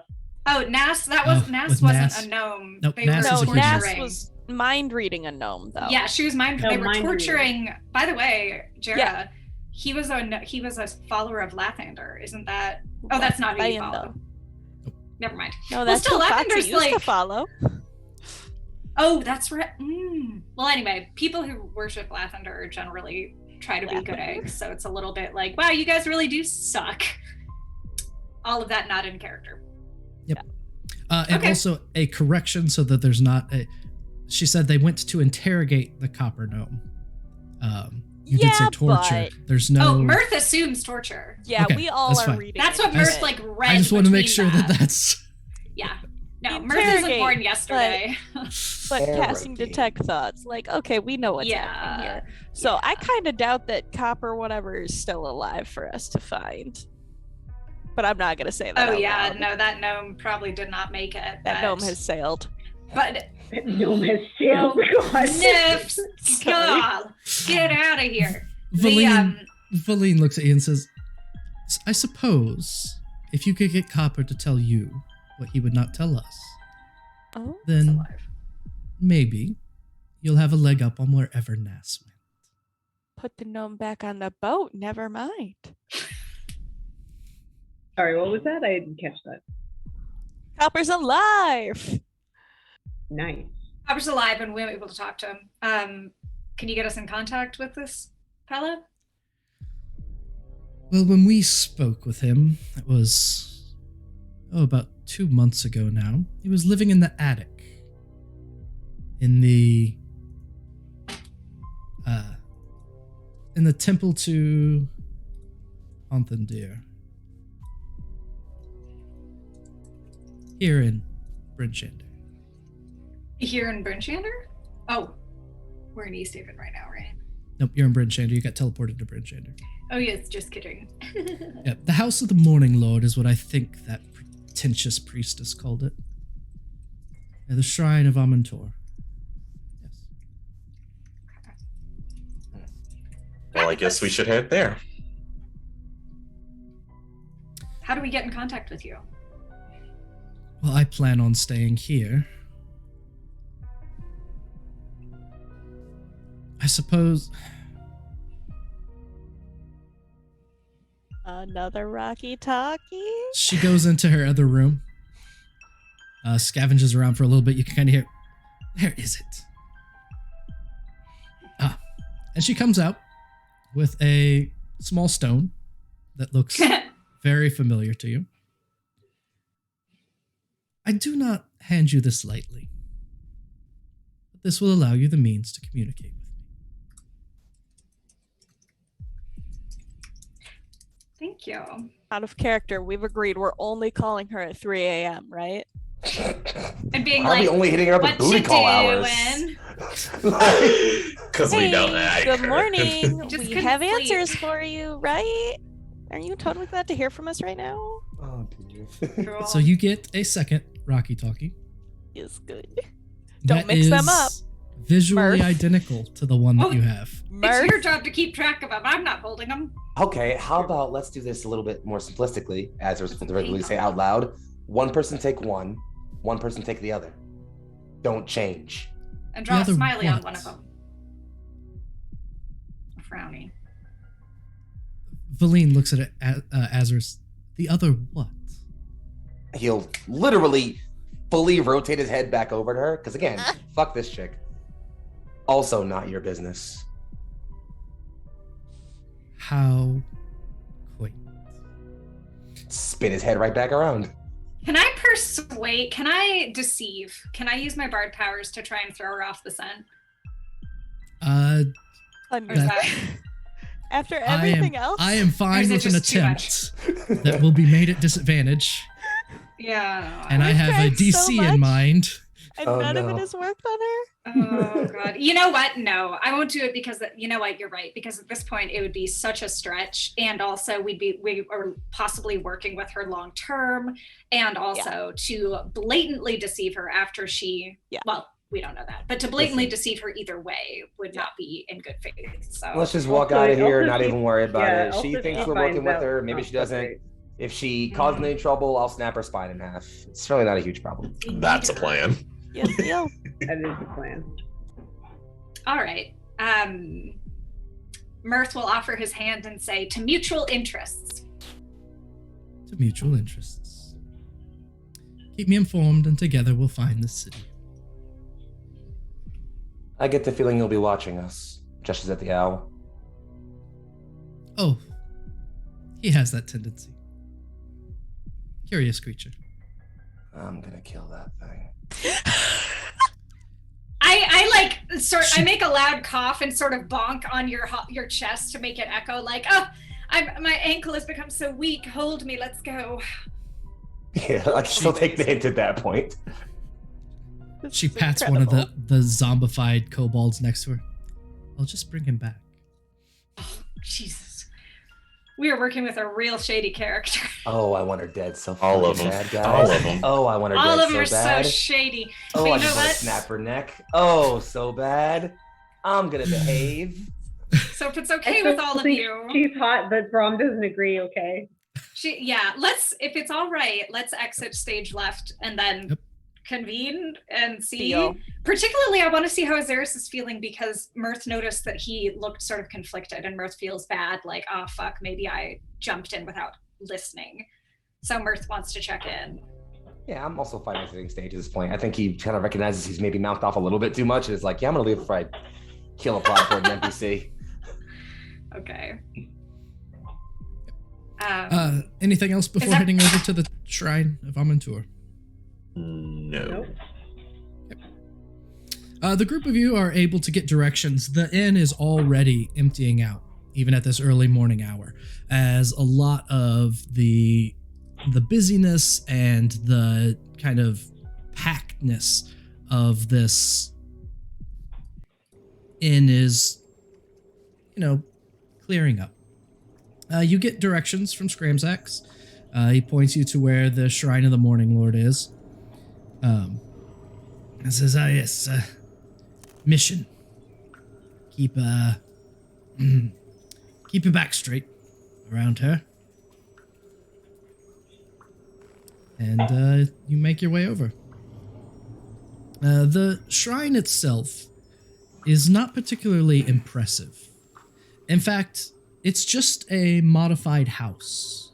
No different than a lot of the other homes on the street that you passed in order to get here. Something older. It's in decent repair, but has a symbol of a sun over the top of the door. You knock, and the woman who opens the door has dark hair with a prominent fringe. Hair goes to about her shoulder. Wearing a robe, a priestly garment robe. Greetings, children of the dawn. How may the light shine upon your path this day. I'm sorry for bothering you, but we're here to speak to someone. Well, I am glad to have you here. To whom is it that you wish to speak? I am Michonne. I'm the priestess here. Do we have a name for the guy? Somebody copper bottom or the copper goblin, gobble copper. I don't know. Just Copper. copper. There is the briefest of winces at the corner of her eye. Yes, the servant of the usurper. He's renting my attic. Helps with the chores around the shrine. Well, can we see him? Yeah, we're very months sorry to bother, but can we talk to him? Of course. Please, come in, out of the cold. All of you. Thank you. Thank you. Says Brom. Please He does a ensure little that the young ones gesture. don't break anything. I'm holding them, promise. Azerus will look at Laine and just, if you feel uncomfortable, friend, I'll stay outside with them. they're good. As you wish. And I like put a hand on Cade's head of like when I say that to be like, I said I'm good. I said you're good. Prove me right. So prove me correct, please. You are directed up a staircase, and then you come to a one of those kind of rickety wooden ladders that's half stairwell, half ladder, that's leading up to a closed door at the top. There's a string hanging from below, and rather than opening the door as you'd expect of the string, Michonne reaches up and pulls it, and there is a tinkling sound of a bell on the other side. You hear a little voice on the other side. I finished the chores, Michonne. What do you want? You have visitors. What do you mean I have visitors? I don't get visitors. Why would I get visitors? I am not here to... You deal with him. And she walks away. The attic door opens, and standing above you at the top of these stairs is a gnome that is wearing a very furry, woolen, full-body suit. Fur-lined hood around his face. Very Ewok-looking in the total presentation. The beard is a goatee that's well-groomed. He looks down and says, "Wow, there's an awful lot of you. Suppose you want to come up?" Please. Yeah, we just have a few questions. We're sorry for bothering you. Come on. Kind of looks at each of you in turn, and as Azerus gets close to the ladder, he's like, "Be careful now, big guy." I will do my best. It I'm creaks gonna under specifically your go weight last. with every step. As soon as you can, you reach up to grab the lip on the inside so you can start pulling your weight off the ladder a little bit. Yeah, I don't want to break this thing. Preferably. The group of you, all 7, finds yourself in an attic that is very short. Everyone is hunched over, and Azerus practically has to sit down. Oh, no. Oh no. I don't have joints. They'd be in pain. Copper walks over and finishes pouring himself a cup of tea and sits down in a overstuffed armchair that who knows how it got pulled up into this attic. It's sparsely decorated. So, visitors. I don't get visitors. What are you visiting for? Where are you visiting from? Who are you? How do you I know me? like you. I love this voice so much. That's a really weird way to start a conversation. Sorry. This is out of character for me. I'm very sorry. But Is he always like that? Yes, He actually. is actually. They both say at the same time. Brom rubs his temple. Says, "I'm Sir Brom. It's good to meet you." Sir Brown. Huh? Good to meet you too. This is rather ominous. Yeah, we're very sorry. We got your name from somebody we're working with about the Arcane Brotherhood, and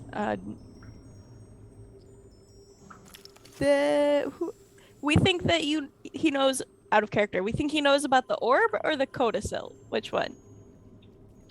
I think it was information on where Nos is. Yes. Nas Nas is is looking for cool. the codicil, I think, right? Yeah. Great. So, you had a run-in with some wizards a couple of months ago, right? This entire time, Copper has had his eyes on Azerus. From that moment, he said to be careful. Yeah. Until He even was now. super hot. And as you're asking your question, you ask the question, but Copper doesn't address it all. He says, "So did Macretus do it? Did he really succeed? No. Copper kind of hops out of the chair and walks up to where you're sitting, and like runs a finger where your arm attaches to the torso. lifts up your arm if you can and checks your wrist and your elbow, kind of where all your joints are. No, this can't be right. You don't have the rough seams of the ones we reassembled. Reassembled? Is it it's as we thought. You appear in like form. A common shape. Almost like you're mass produced. Still very important. It's unique. Oh no, looks exactly like the ones that we saw. Don't care about that. You've seen more of me? Well, we had to put you together. Where? It was myself and Macretus. We had been assembling what we found. Where? He says again, more seriously. North of... Just calm down. North of Lonelywood. There was a cabin there. It was a very old Temple of Lathander, but the people here, they tend to stick with that Amantur figure. Amantur, Lathander. It's a theological divergence, really a matter of orthodox or it's not really... That's not the important thing. Yeah, we found the pieces. We had been looking for a way to, make some new warriors for the light. We heard rumors of an empire that had an entire army. We came up here and did some looking. Yeah, the Netherese. Found a battlefield. We were able to assemble... Your Netherese tech! Mirth says slowly and a little dumbly, like staring in awe at Azerus, who's already cool as fucking shit. But like, hey, Mirth just my learned... kids are here. Mirth is not the type of guy that I think would be affected by that. Wait, don't we all know one adult like that? Yes. One who just does not care about children being around at all. It's like, dude, can you please? Oh man, okay, yeah, but Mirth smacks his hand in amazement on like your armored forearm, like, holy shit! Like, this is... The Netherese were the most amazing wizards ever. Oh my gosh, you're so magical. But go on, tell us everything, please. Yeah, we got 4 of you assembled. It's really hard to find the pieces, especially the pieces still intact. But we did. We came across the battlefield and saw a number of pieces. We were able to bring some of them back. We traded with some of the Goliath tribes to bring us any pieces they found. Apparently there were some nearby where a couple of their Metal encampments guard arm! It was it makes for an interesting development, we'll say. Macretus and I, we used something called Midsummer's Dawnstar. Reassembled, reactivated, and consecrated them to the service of Lathander.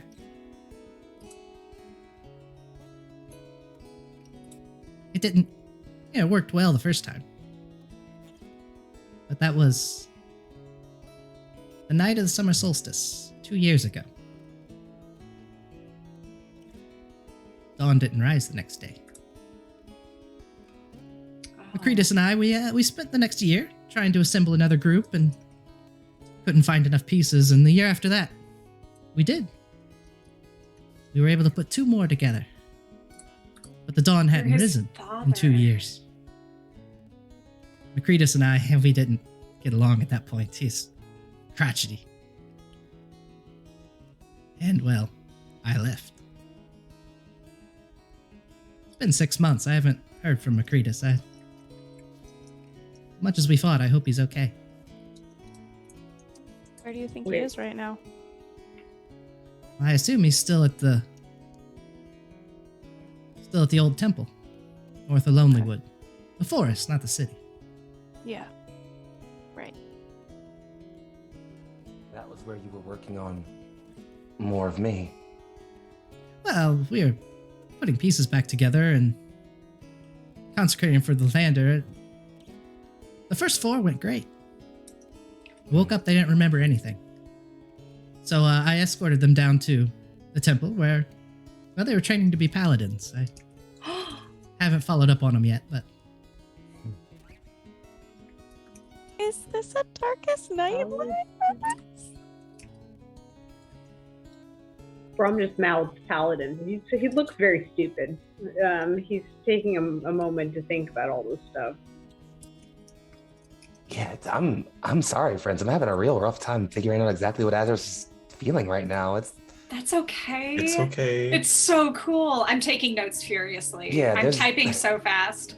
There's a lot in his head right now, I think, and he's just kind of staring, like the occasional mechanical blink at this, small copper person in front of them. Brom grabs his hand and says, "There's more of you." Finally, after a really long time, like There's as if more of that you just that are occurred to you. him. That are sentient, that are their own people. And Mirth will look over and smile at this gnome fellow and say, "This is amazing news." We'll find your family. This means so very much to me. Thank you. sure. Friends, Y'all are weird. don't... We're trying to find information. Sorry, we're a bit direct and We just fought a dragon. We're feeling Excitable. stressful. You just think about what's really important. Community, fellowship. Sure. I love this guy so much. This guy's great. Keep in mind, like, we're all coming here, like, fully armed, like, with armor on and, like, black eyes and stuff. And he's just vibing. He's like a Yeah, capybara. He's like, yeah, okay, whatever. He's a gnomish capybara. Oh no. Yeah, there's like 5 thugs up here with, like, a construct. There's 5 thugs that want to get into the attic and talk to him, and he's totally cool with it. It's like, yeah, okay, sure, whatever. I don't have friends, why not? Y'all are much more polite than the wizards were. Oh, that's Those right. guys Kinda were gathered. asses. Do you know Speaking Nas? of them, Yeah, we're trying to find them. Yeah, the Arcane Yeah. Brotherhood is a hot mess, and Yelene, well, can we just tell him? Mirth kind of looks at all of you like, good vibes? Tell Good him. vibes, but probably doesn't need to know. Okay. I'm horrible at this. I Can I need to know insight check? everything. DM? You can insight check. Go ahead. I'm gonna try to insight check. Let's see what we got. Go ahead. Vibe check. Copper knobber. Oh, I almost crit. It didn't though. It's a 10, unfortunately. A 10. Copper just. I mean, at a 10, he's not trying to hide that he's a little distraught about not knowing what happened with Macretus. He's being Crap. sincere about his curiosity of Azerus. Yeah, that's about what you get with a 10. Yeah, I hate to say it, but like he's been really, really helpful. And so I think as you look back at the group, Mirth, and are like, do we just tell him? I think Azerus not leaving eyes with the gnome, just I trust him. I trust him too, but there's no reason for everyone to know all of our business necessarily.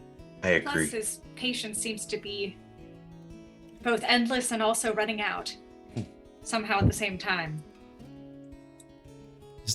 He just kind of sits there and sips his tea while you're all heavily armed and talking about him in his little house.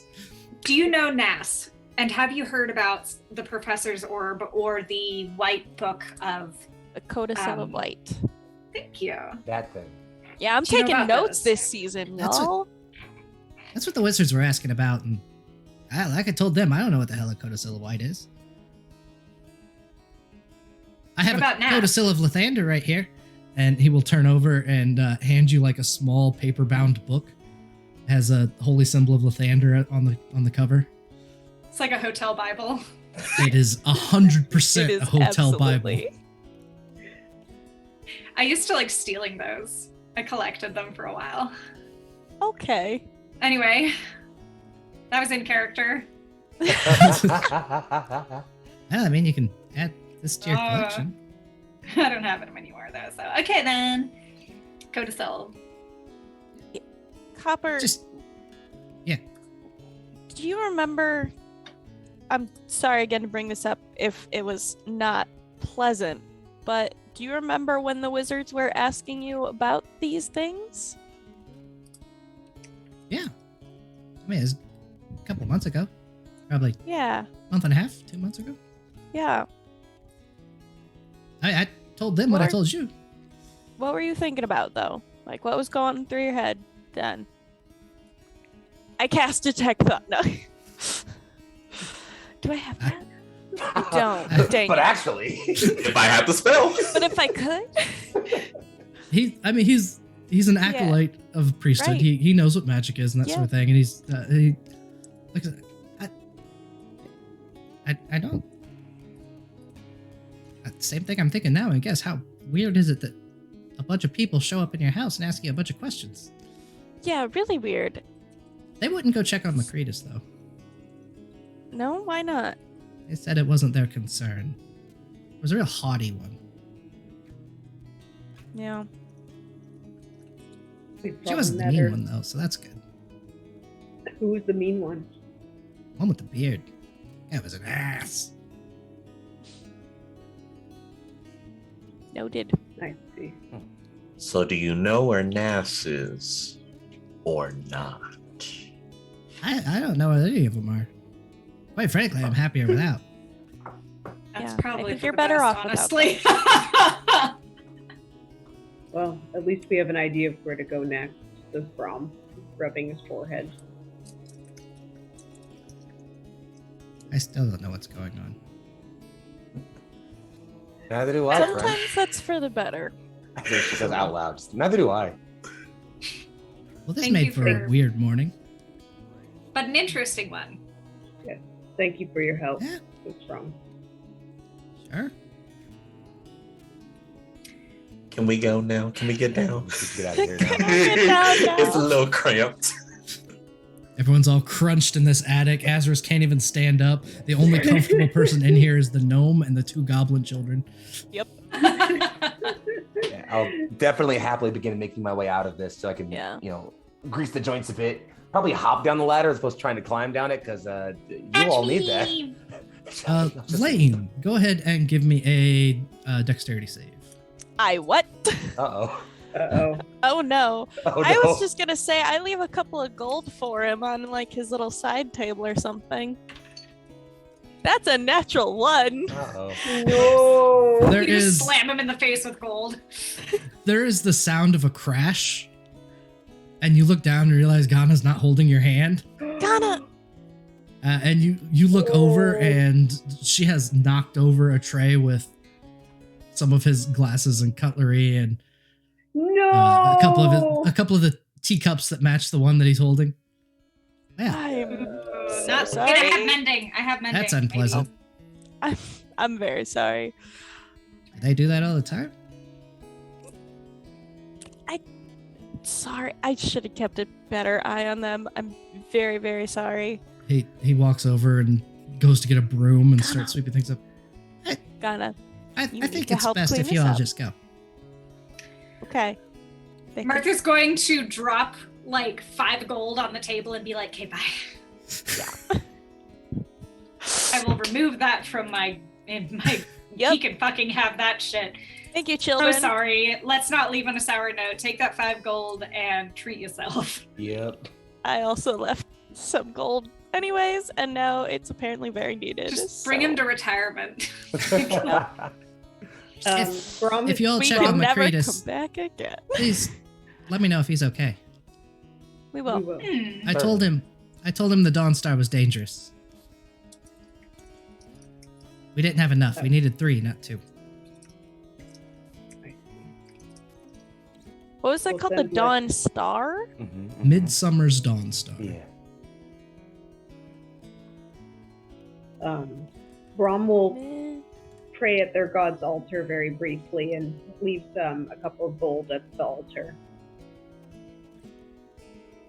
You all are going to fund my retirement at this point. You're lucky I'm not one of those guilt priests.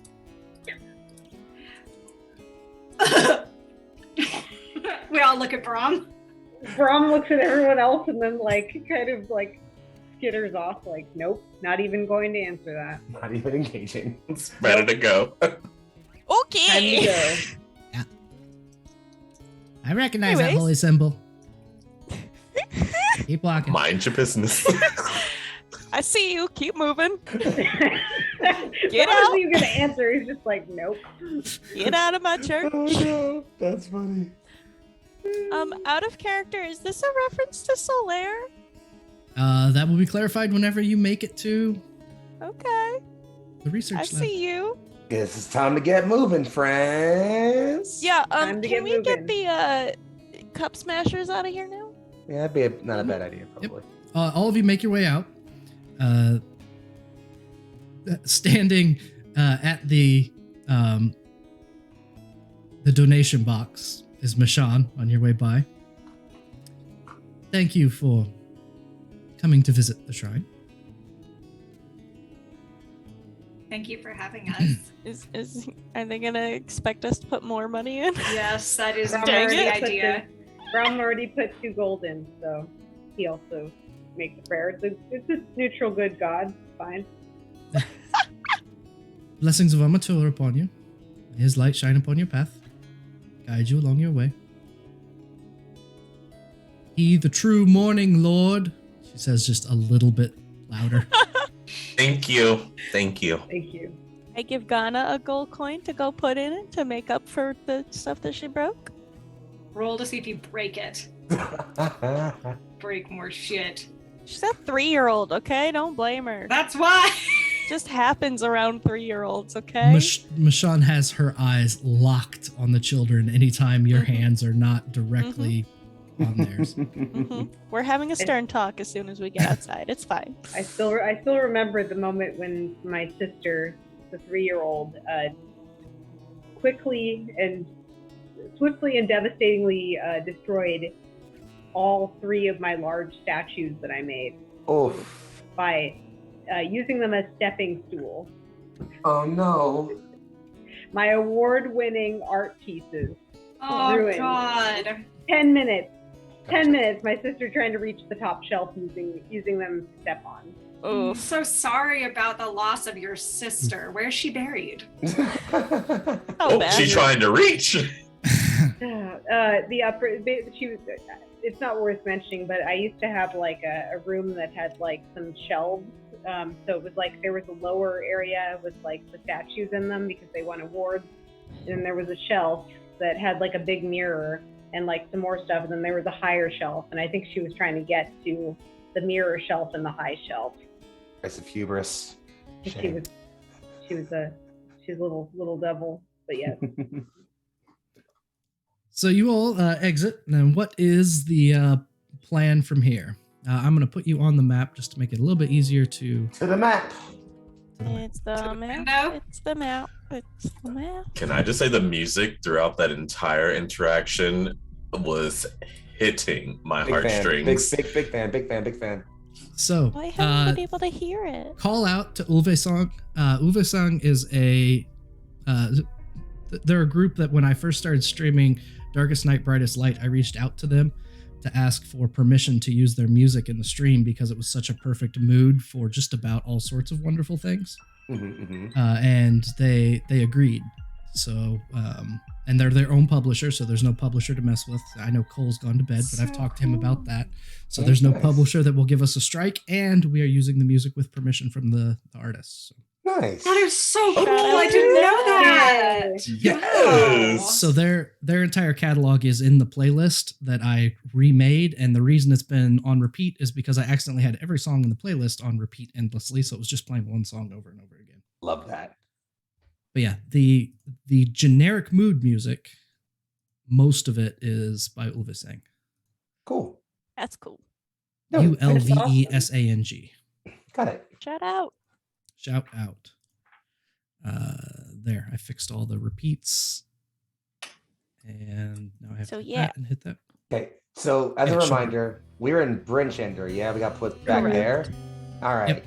So we got to start And thinking about where we're headed next. Let me pull We're up the going map. here. Oh yeah, we Uh, gotta go to Bremen. Right. We Drop the need little- Yeah. to deliver the gremlins. Drop the babies I off. mean, Is the wait, are goblins. the goblins that we're supposed to fight on the way there? No, the goblins that we're South, supposed to right? fight are like way down here. Yeah. Okay. Also, please do not fight my goblins. That'd be great. Thanks. They want to, Don't let them. We will fight for them. They have to get stronger somehow, right? Brom will let small children punch him. Listen, if Laine dies, my backup character is my 5-year-old goblin son taking up the warlock slot. I'm obsessed. And fulfilling the contract. So, listen. Goblin years are about 3 times that of human years. Yeah, I have an XD teen right now, basically. It's fine. It's okay. The teenager is allowed to punch Brom and Brom's armor. It's fine. No, he's not. His father said no. His father said no. Brom does have a pretty cool red cape. But cool uncle said. Is there anything that you want to do before leaving Bryn Shander? Yes. Brom's going to buy more rations, and he'll also send a letter to his order, giving them an update that he's still alive. Yep. And they destroyed the Shardolin dragon, and they're going to what town? Bremen town? Mm-hmm. Bremen, shortly. Bremen. They're going to Bremen town next. They're going to obediently intercept the goblins. And then after that, they're probably going to go to that other place where the Azeruses live. Where the Azeruses live? Wouldn't it be Azeri? The Azeri. On the map, you have Bryn Shander. Then it goes, northwest to Targos, northwest again to Bremen, and then the Lonelywood is a little bit further north. Okay. Straight across the ice. Yep. Mer Dildon, just like the other lakes here, would be mostly frozen, but it does have open water in the center. So the quickest way is to go around back through Targos, around to Tourmaline, and then up to Lonelywood. Oh, I remember, friends. We should buy a new sled. Oh yeah, right. We do have to do that. We don't have griffins anymore, but we do still have an Azerus, so we should buy a new sled. Yep. Sled time. Let's do it. Woo! Now, even though that Brom is in the capital, he no longer has the money to buy his plate mail, so he's gonna keep his splint mail. Let's see. Oh, they should buy more potions. Probably a few of those. They can. I have 11 gold. How do you have money for potions? I haven't had any money this entire campaign. I just want you guys to be aware of that. I've had 0 gold. We are a very poor party. I still have my starting gold. There's not been a lot of monetary reward, especially because you skipped the treasure room at the fortress. We should have been charging people. Dang. You had. Remember, we did. You could have, but if you didn't chase the dragon, you could have. You chose the lives of NPCs over treasure. Look, we could go back for the treasure now. We could go back. Gremlins first, then maybe treasure. Gremlins first, so that their hands are not disturbing us while we go treasure hunting. Then, Gremlins, then Azeri, then possibly treasure, and then goblins. Because sounds like a plan. We'll loop it. We'll do it all. Do it all. We're gonna do it all. We're gonna do it live. We're gonna have to name each one of them like Lilo and Stitch. Yep. Azerus 626. No, why? All right. We can write number 1, number 2, number 3. Just put a little sticky note on them. As you are heading out of Bryn Shander, you are stopped by the speaker of Bryn Shander. Yeah. Duvessa Shane walks up to the group of you. Yeah. Says, I can't thank you enough for what you've done for Icewind Dale. That was no small task, no minor feat. You all are heroes of the Dale, and that is appreciated. We wish we could offer more, but this is a gift from Bryn Shander's coffers. And you are handed a bag with 200 gold in it. Hey, all we gotta do is talk about how we don't have money and an NPC will show up. I love it. We would appreciate if your prowess could be redirected toward the problem with the dawn. That's That is already what I'm working absolutely on. It's on the list. high We're doing our priority. best. Like, We're on it. Don't worry. We got it. It has been 2.5 years of darkness. And the winter solstice is 7 days from now. feels significant. And the Frostmaiden's at her strongest then. Oh, goody. You really about to tell us we have another deadline? Dang it. Yeah, for real. It's like, 7 days. And we're all like, You have 18 hours till the next checkpoint, and then 7 days after that. Okay, go. The moon will start to crash into the earth. Fine. I've heard that story. The problem is, if you fail, you don't get a second chance. And neither do The we. right mask, right? This feels like a Fire Lord Ozai moment right now. Whoop.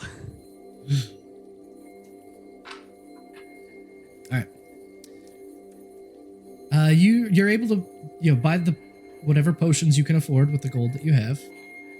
We will skip on air shopping. There's really I don't have enough characters in my repertoire to have the Nah, the you loving already pulled out the good shopkeep that you ones. visit on the regular. So you're able to get all of that. Just write that down. You can even do it after session if you want. Just don't add it the moment before you need it. That's not cool. All right. Ghana sings Oh. Ol'Bitey songs all the way back to Bremen. 100%. Yeah. And it's actually the same 3. Yeah. Oh no. I'm very sorry for my daughter. Oh, baby got Bess. No. no. The suffering now. I'm going to give her baby's Get out. first Boo Boo Zayla. You're done. I'm done with No. Why would you make this worse? You were A so pocket excited to harmonica meet my for both children, of and this them. is what happened to you. Brom nurses his throbbing migraine. Yeah, I'm so sorry that you're hungover and dealing with the children. And snuggles his dragon egg. He pats it and wonders Sorry, if it's everybody. still alive. So as we are embarking on the journey outward, it's about 11:07. I don't think there's much reason to go further. I have a soft moment, maybe. Okay, if we have some soft things, it'd be a good time for it. It's just more RP stuff. That's all. What I will need at the start of any journey is a couple dice rolls. Yay! It's Not time, me. friends. Roll for So- snowstorm. Rocks, if you could roll a d8 for me. Niffer, if you would roll a d4. Don't we have something that gives us advantage with the weather, or is that gone No, now? I buried the Yeti heart already, and we Yeah, used it. the ice troll heart was buried and used. It was Al, a if 2. you would roll me a d12. And then T Favorite. and Foxy, if you would both roll me d4s. I rolled a 2. Got it. I got a 4. 7. Is it a blizzard? I bet it's a blizzard. 7. I got the 7. 4. It's never not been a Bullseye. blizzard. 4. I got a 4. Trace. 4, Trace, 7. Okay. We are set. So the plan is to walk out of Bryn Shander with Azerus doing the towing on a sled cart. Basically a dog sled repurposed for carrying all of you instead. Bot sled. A bot sled. So is this a car, basically? Because it's like a mechanical... A weapon to surpass Metal Gear. Yeah, a snowmobile, perhaps? Snowmobile Azerus skin when. You all leave Bryn Shander behind. The lights of the city on the hill begin to fade as you put it behind you. You're on the 4th rendition of the same Ol'Bitey song. At least Ghana has started to shake up the lyrics a little bit. Oh no. It is shocking How many times the words poopy and pee-pee make it into a song sung by a fish? Oh, sorry, everyone. Bryn Shander begins to pass, and you said you had a few soft moments to engage in. Now would be a good time. Yeah, we'll try and I was wrap gonna up say by when we 11. get to Bremen and park the kiddos. Oh, you're not making to Bremen easily, so Okay, we'll if wait. you want a then. soft moment before, otherwise Nope. you get what you rolled. Yep, that's Joyous. fine. Bring me the blizzard. Bring me the Yeti. Let's see. You would have woken up, gotten around, probably around. Let's see. You got in late, full rest, 8, 9. I would say you're probably leaving Bryn Shander about 9 in the morning. And at 1 is when the blizzard begins to come Just out. like old times, friends. Yep. So a 1 p.m. blizzard meeting seems like a good time for a soft interaction, as I will turn the blizzard on.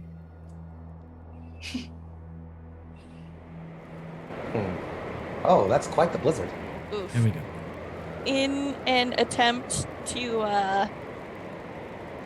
get Ghana to stop singing, I tell her that I have a present for her that I have picked up from my travels, because we found those really cool glowing antlered reindeer out in somewhere, and I had Mirth kind of carve one into, I think it was like a little mobile or something.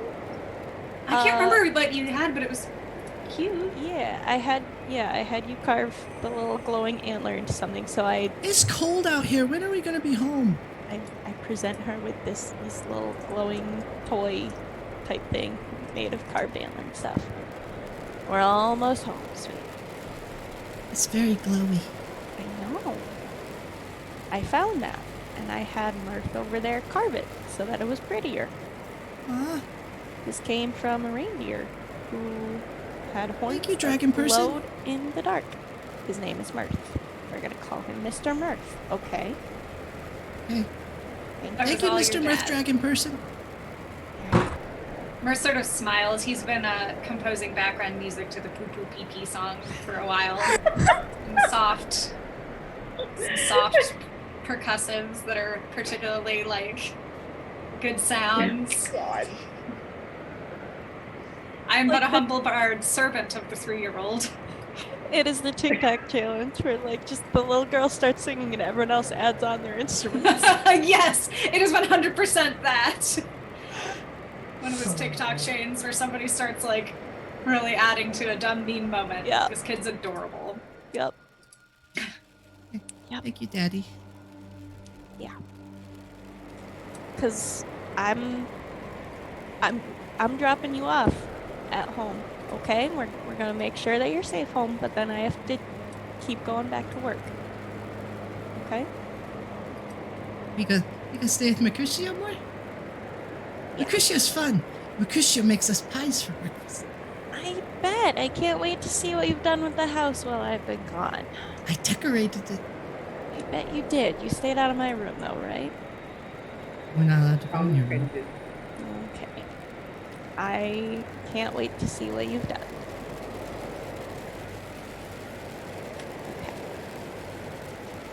How long are they stuck in the blizzard? The next 7 hours. Woof! Sweet. I'm so sorry, everyone. Because we'll be hanging out here for a bit. That's fine. It's okay. Brom will actually show Ghana the dragon egg, although only in his arms, and he'll be like, "Look, you're really quiet. You can hear the dragon." A dragon. Oh, that'll work. We don't touch Is that like that dragon person? Not quite. No, it's It's a dragon that has 4 legs. Mirth pastes on a smile, but is kind of squinting at you, Brom. Brom's done nothing really wrong. This is just Mirth's personal internal conflict, and Brom's getting the squinty eye about it. Brom puts his arms around his child a little bit more gently. He's like,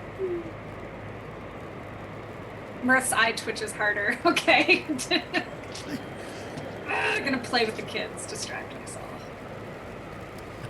Time passes, and we will come to a close with Mirth playing the backup Pee-pee music poo-poo. to the most recent pee-pee poo-poo rendition of some Ol'Bitey song. Remix. Foxy, spit some lines. Absolutely not. I was Where's too the pee-pee die. go? Down the poo-poo flow. I don't know how it goes. oh, I'm getting How's it go? I'm getting sister PTSD. I In just the need like in the You know. in the outhouse. What rhymes with house, Mr. Mirth? Louse? It's not It's like like a a house. Singular of lice. Not wrong. That's not a Grouse, fun which word. is a bird. Those are weird words. I just need more like genitalia like put together in ways that don't make sense. Added to the pee-pee poo-poo, and then they'll be my sisters. I'm not gonna repeat it. Nope. With I that think- song Yeah, in the I'm just background, like sitting in the corner. a thinking goblin like voice this. going, "No!" It even gets to the point where Cade joins in. Yeah, of course he does. That is where we will leave the Cold Hands, Warm Hearts crew for now. Yeah, Poop, poop. we thank you for joining us. We will spend just a couple minutes for any comments, questions, concerns, conundrums, or qualms that you would like to raise. And we will pick up in 2 weeks where we will hear more about, well, Pee poo poo songs. Yeah. This- No! I knew someone was gonna say it. this I- Paladin Warforged of Lathander. Lathander? That's the thing. Yes. God, I'm And- so hyped about Azerus's backstory. This is gonna be so freaking Yeah, cool. I'm going to excited to cry. figure out what the hell this is. I can't honestly. wait to meet your family. I'm gonna fucking cry. Yes. Jesus. We're all Everybody gonna gets to cry. meet their families. Dude, it's a lot of crying. Gotta A lot get of some tears going on WD-40 because you're gonna rust with tears once This you is see gonna all be them. so Like, emotional. Lots of It's gonna be tears. like a Tin Man massacre over there. I mean, Yikes. Oh man. So thank you, chat, for hanging out with us during the game. Do stick around. We'll take a couple minutes. It's been a bit since we've been together too, so we'll chit chat, catch up. This is a great time to bring up, direction the party's going to go. Stuff that was fun, interesting, stuff that might have been tough. Yeah. So that's where we'll dive in. what is that thing? What is that blue thing? I'm obsessed with it. It's so What is it? funny. What is that? What are we looking Everybody at? looking at? That weird thing that Sir Heck has. What is that? Oh, Oh Sir yeah, the Hex. curse thing. I hate it. What is it? Okay, so for the It's YouTube Bibble. people, it's a horrible emote on Twitch that looks like a quadruple-chinned teal baby screaming into the sun. It's It's wonderful. extremely bad looking. So Oh my god. So good. yeah, thanks. I hate it. This is the kind of emotional decompression that's Look great at after a Foxy's game. lightly dying.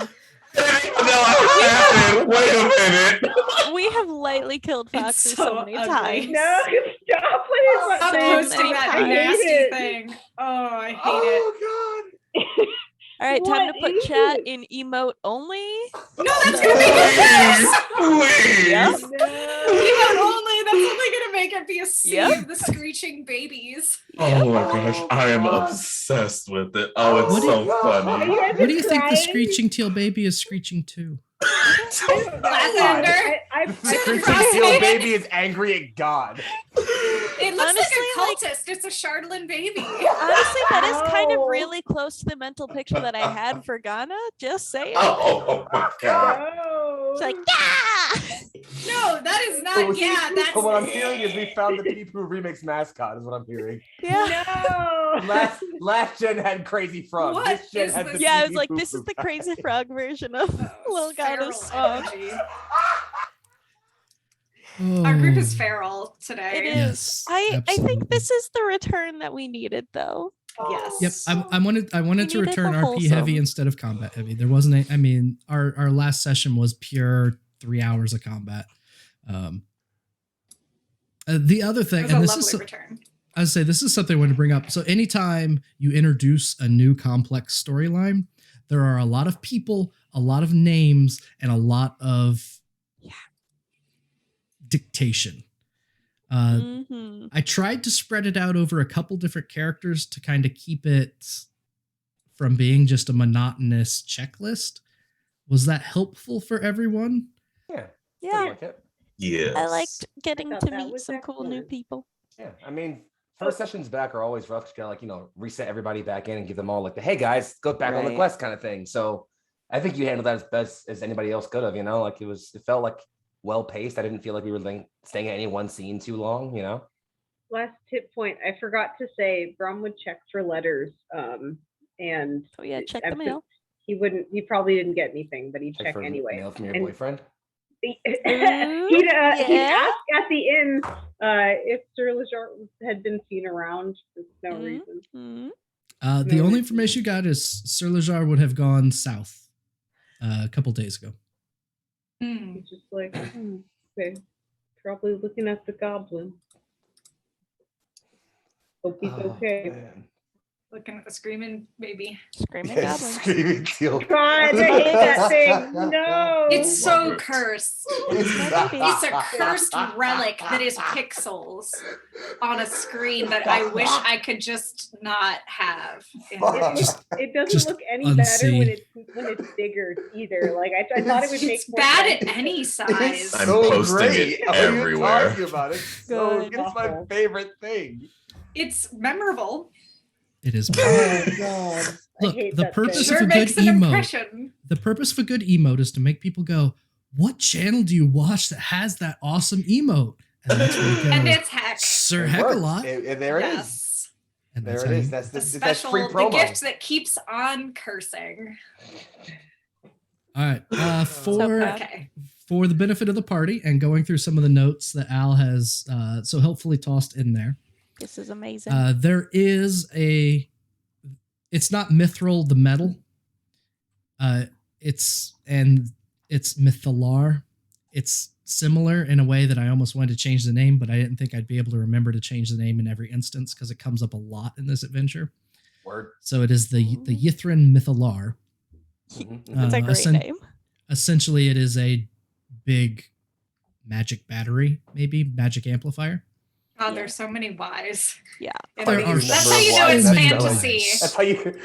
That's how honestly, fantasy is. You replace any like A sounds with a Y, and now that's how you know it's good. throw an That's how you know apostrophe in there it's for good measure, something like a several little apostrophe randomly. apostrophes. Oh yeah, nice and nice. What's it when you combine the A and the E, whatever that's called? Yeah, Make sure whatever and that do a weird lot of letter that is. one. Yeah, do that one. A couple of those, definitely. The fourth wizard is let me check the spelling before I put it in there. Duval. So that's how I remembered his name. It is Dazan. I remembered it wrong. I couldn't find it in time. Oh. Dzaan. Nah. Okay. The scruffy wizard. The scruffy wizard, kind of Cluster. the absolute stereotypical wizard. Mhm. Point. Laying Yeah, into no. it. Way to go. The Sure jerk his name's not Gandalf. Wizzy. No, his mentor is Gandalf. Yeah, whoever wrote this, the character's great actually. It isn't talked about a huge amount in the module, but in my mind, the person that made this PC that turned into this guy is the one that just absolutely, wrote in, just called in the backstory. Got a Yeah, Crack, like- yeah. I ain't Like mad a about it. young Gandalf, whatever. I don't know. Let's just roll dice. Look, up, leave me stereotypes are alone. stereotypes because they occur, Yeah. apparently, or something. The Because they happen in real life. Yeah. over wizards learned about Ythryn somewhere in the Dale. Yes. Over wizards. What a great name. To opposed to an put under the Nearby wizards. they Beside do wizard. know that the Frostmaiden is actively obscuring the location of Ythryn. Right. Mm. So that is something the Frostmaiden is actively doing. Maybe it has to do with that Frostmaiden. moving around place on our map Could be that that. keeps Yeah. moving. So, Maybe like, that's would it- freaking Ythryn. Be So I that. feel like it'd be. Probably. Would it make more sense to go kill the Frostmaiden and then deal with this? I think the two are the same. I think that Venn diagram is a circle. Mhm. Yeah, Mm, wouldn't surprise me. most Let's likely. see. Because there was Avarice. Hey, friendly reminder, the smartest party member, by the way, is my familiar with an intelligence of 13. I know, that's funny. Singular brain cell. Yep. One And brain most cell. of the We time, all the have a pet has portion it. of it. The party has Most of the small time, enough of a portion. brain cell that when little they're Bubby has it. When And they're then, really like around. Captain Planet, we come together and we put our hands on top of each other. We Go get team. one mighty brain cell. One brain when they're really cell. Yeah, snapping, Together they can strong, One okay? singular Layers to brain life. cell. they can generate 2 watts of thinking power. A whole two. A I potato don't- defeats us, but That Not is nearly as pretty. almost enough to make the light bulb glow in a very dark room. The 5 of us together could maybe win a game of chess against a radish. Wait. Try hard enough. The five of us together can maybe get one boyfriend, and that would be Shots Laine's fired. husband. Honey? I'm married. I got a look, boyfriend, see, okay? You're the only one who. You're the one. But that- also, you're, like- you're the one boyfriend. I will tell on myself, like the coworkers to husband pipeline worked very strongly in my favor. There was not much boyfriend getting. It's Look, fine. I'm just saying the coworkers to husband pipeline is not working out for Brom. Oh, well, yet. I worked on it, okay? I bought you both drinks for each other, okay? Yeah, and I'm that working ended on up it. really awkward. I don't know if that really helped. It just I'm made Brom working on feel it. More moments to come. like- Yeah. Listen, it's all Listen, the about story time. is not finished. This Yep, is season 2, baby. We talked about how, we'll see. So Avarice, you met first in the basement of the Black Swords.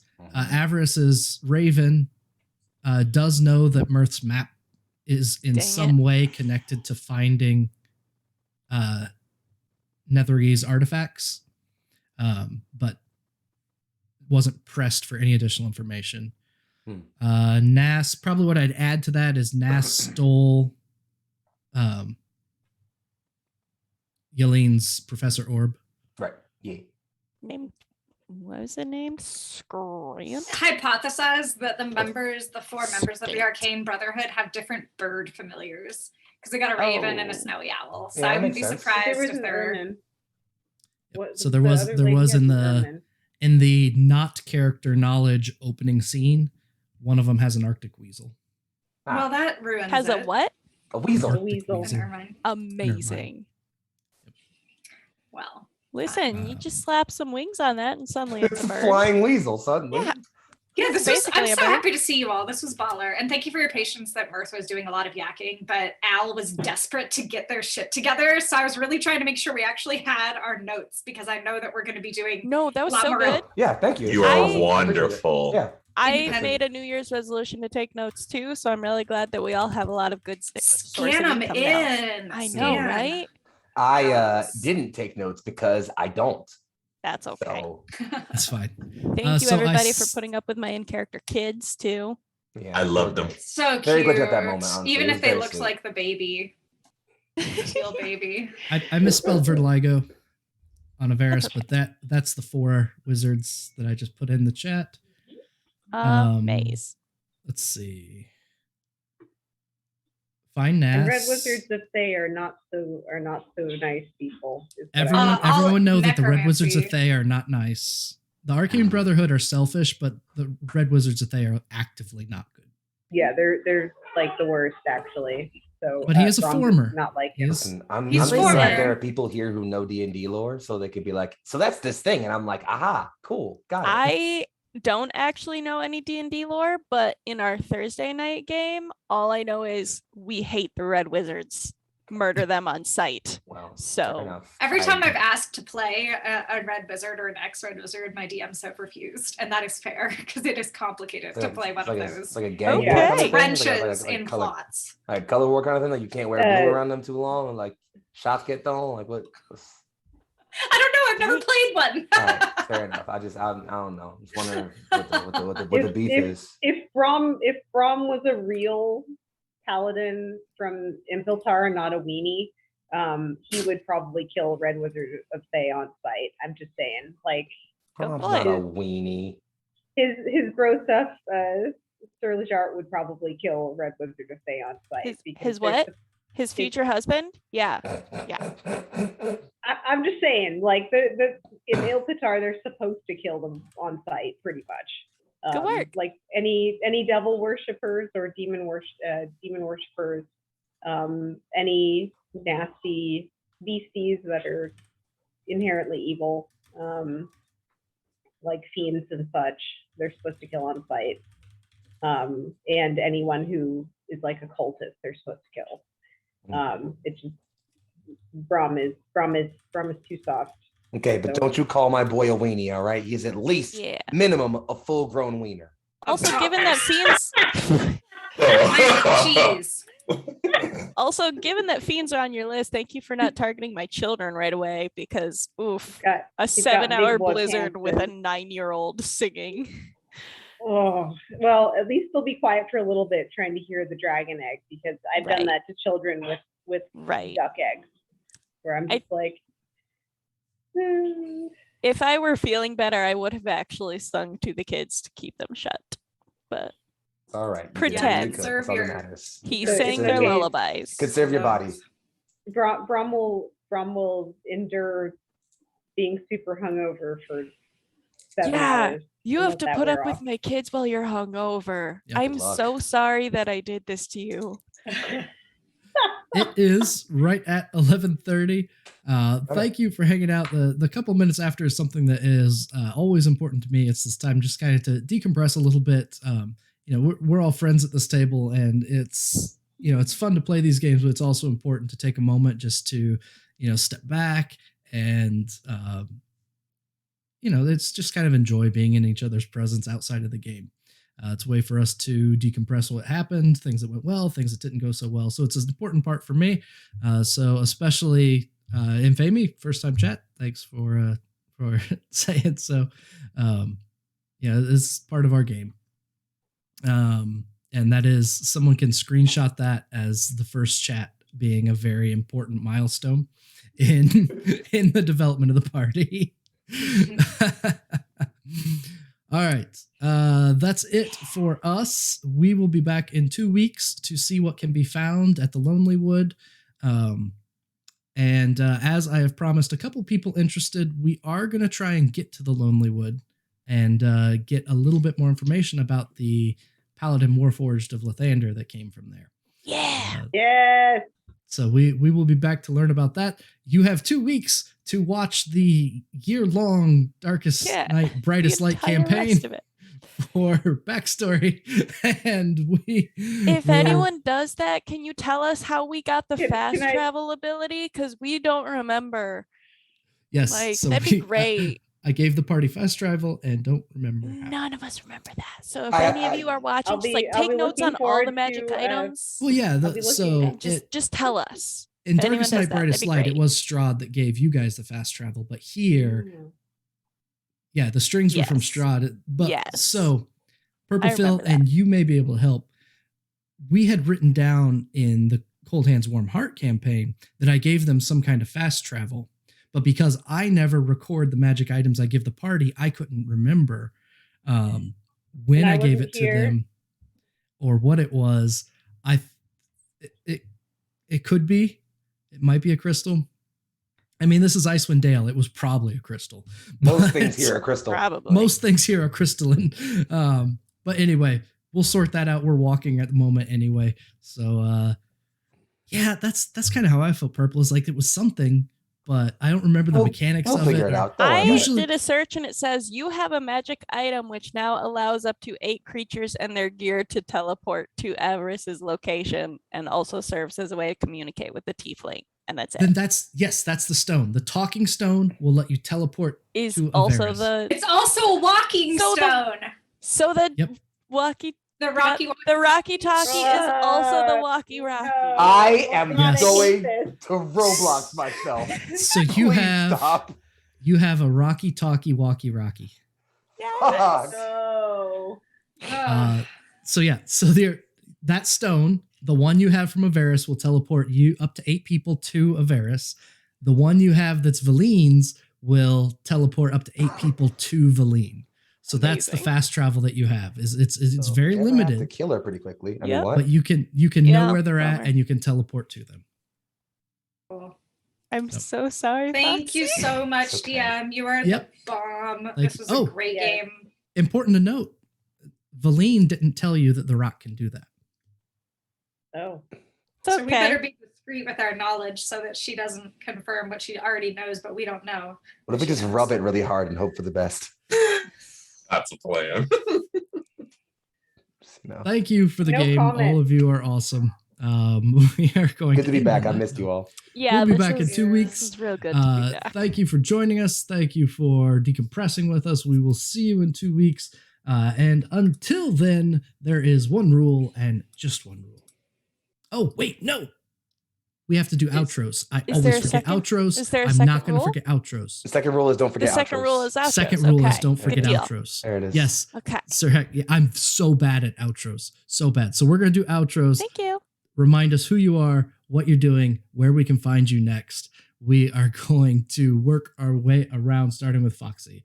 Foxy, who are you? What are you up to? Where can we find you next? You know, I've been working on that for the past 26 years, DM, and I haven't really figured out who I am. But for now, I'm Foxy, aka Young Foxy, Big Foxy, also known as your current only favorite fox.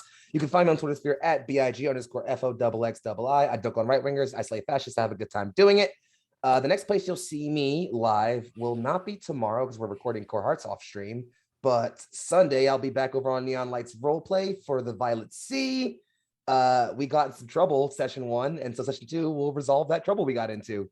After that, I will in fact be popping up on Tuesday for the next session of A Blade's Will, so that'll be fun. Lots of ninja pirates, because the only thing better than pirates or ninjas are ninja pirates. And besides that, I'll just be in places doing things, so keep up with me, and if you can't, then that's your problem. Moving on. Up to T. oh yes, I'm not muted. I'm T, and unfortunately, the only stream I'm doing is this one, and it's in 2 weeks. So I will look forward to playing Brom again, who will not be drunk next time and hungover, and I'll look forward to playing with everyone then. Fantastic. Al, what are you up to? Where can we find you? Sure, my socials are Al Lucart, and I really love playing this game. That's about where I'm streaming right now. Have a good night, everybody. Sounds great. Nif. It's me, I'm Nif everywhere. And I am here at TPK in Module Week on Thursdays and Fridays. Thursdays is our Queen's Gambit, our Tyranny of Dragons campaign. I'm a time wizard, yo, and we fought dragons. We did the dungeons and the dragons. It's Both, great. finally. I Multiple know. dragons. Life goal achieved. And then here, of course, I'm Laine, the coolest, not cool dad. And it's great. And I'm so sorry, not sorry at all for inflicting my children upon y'all. Can't wait for y'all to meet the rest of us. Excellent. Can't wait for more poo poo pee pee time. Yeah. Too. 7 more hours. We're going to act that out RPing in real time. No. Rocks. that's you're just giving me like my sister PTSD is what's happening. Yep. Like living. I it do through that it for a all over living. again. I deal with 3-year-olds for a living, y'all. I can't, man. I can't. Rocks, go ahead.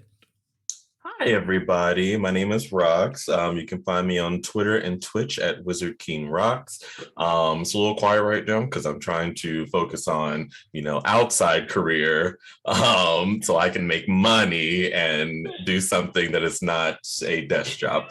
But except for that, we'll come back to content soon, so you can see me here in 2 weeks as well, playing as Neo again. You're all wonderful. Thank you.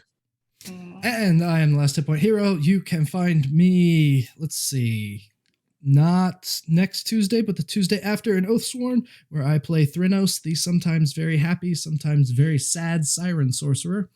My own channel has been on recently. We have been playing the hell out of Terraforming Mars, which has been a blast. I think that's it for now. Wow, my schedule got reduced, but there are other things being worked on, so we shall see what come from them. That is us for tonight. I remembered outros. It counts, trust me. We will see you next time. Until then, be good. Bye. Bye. Bye.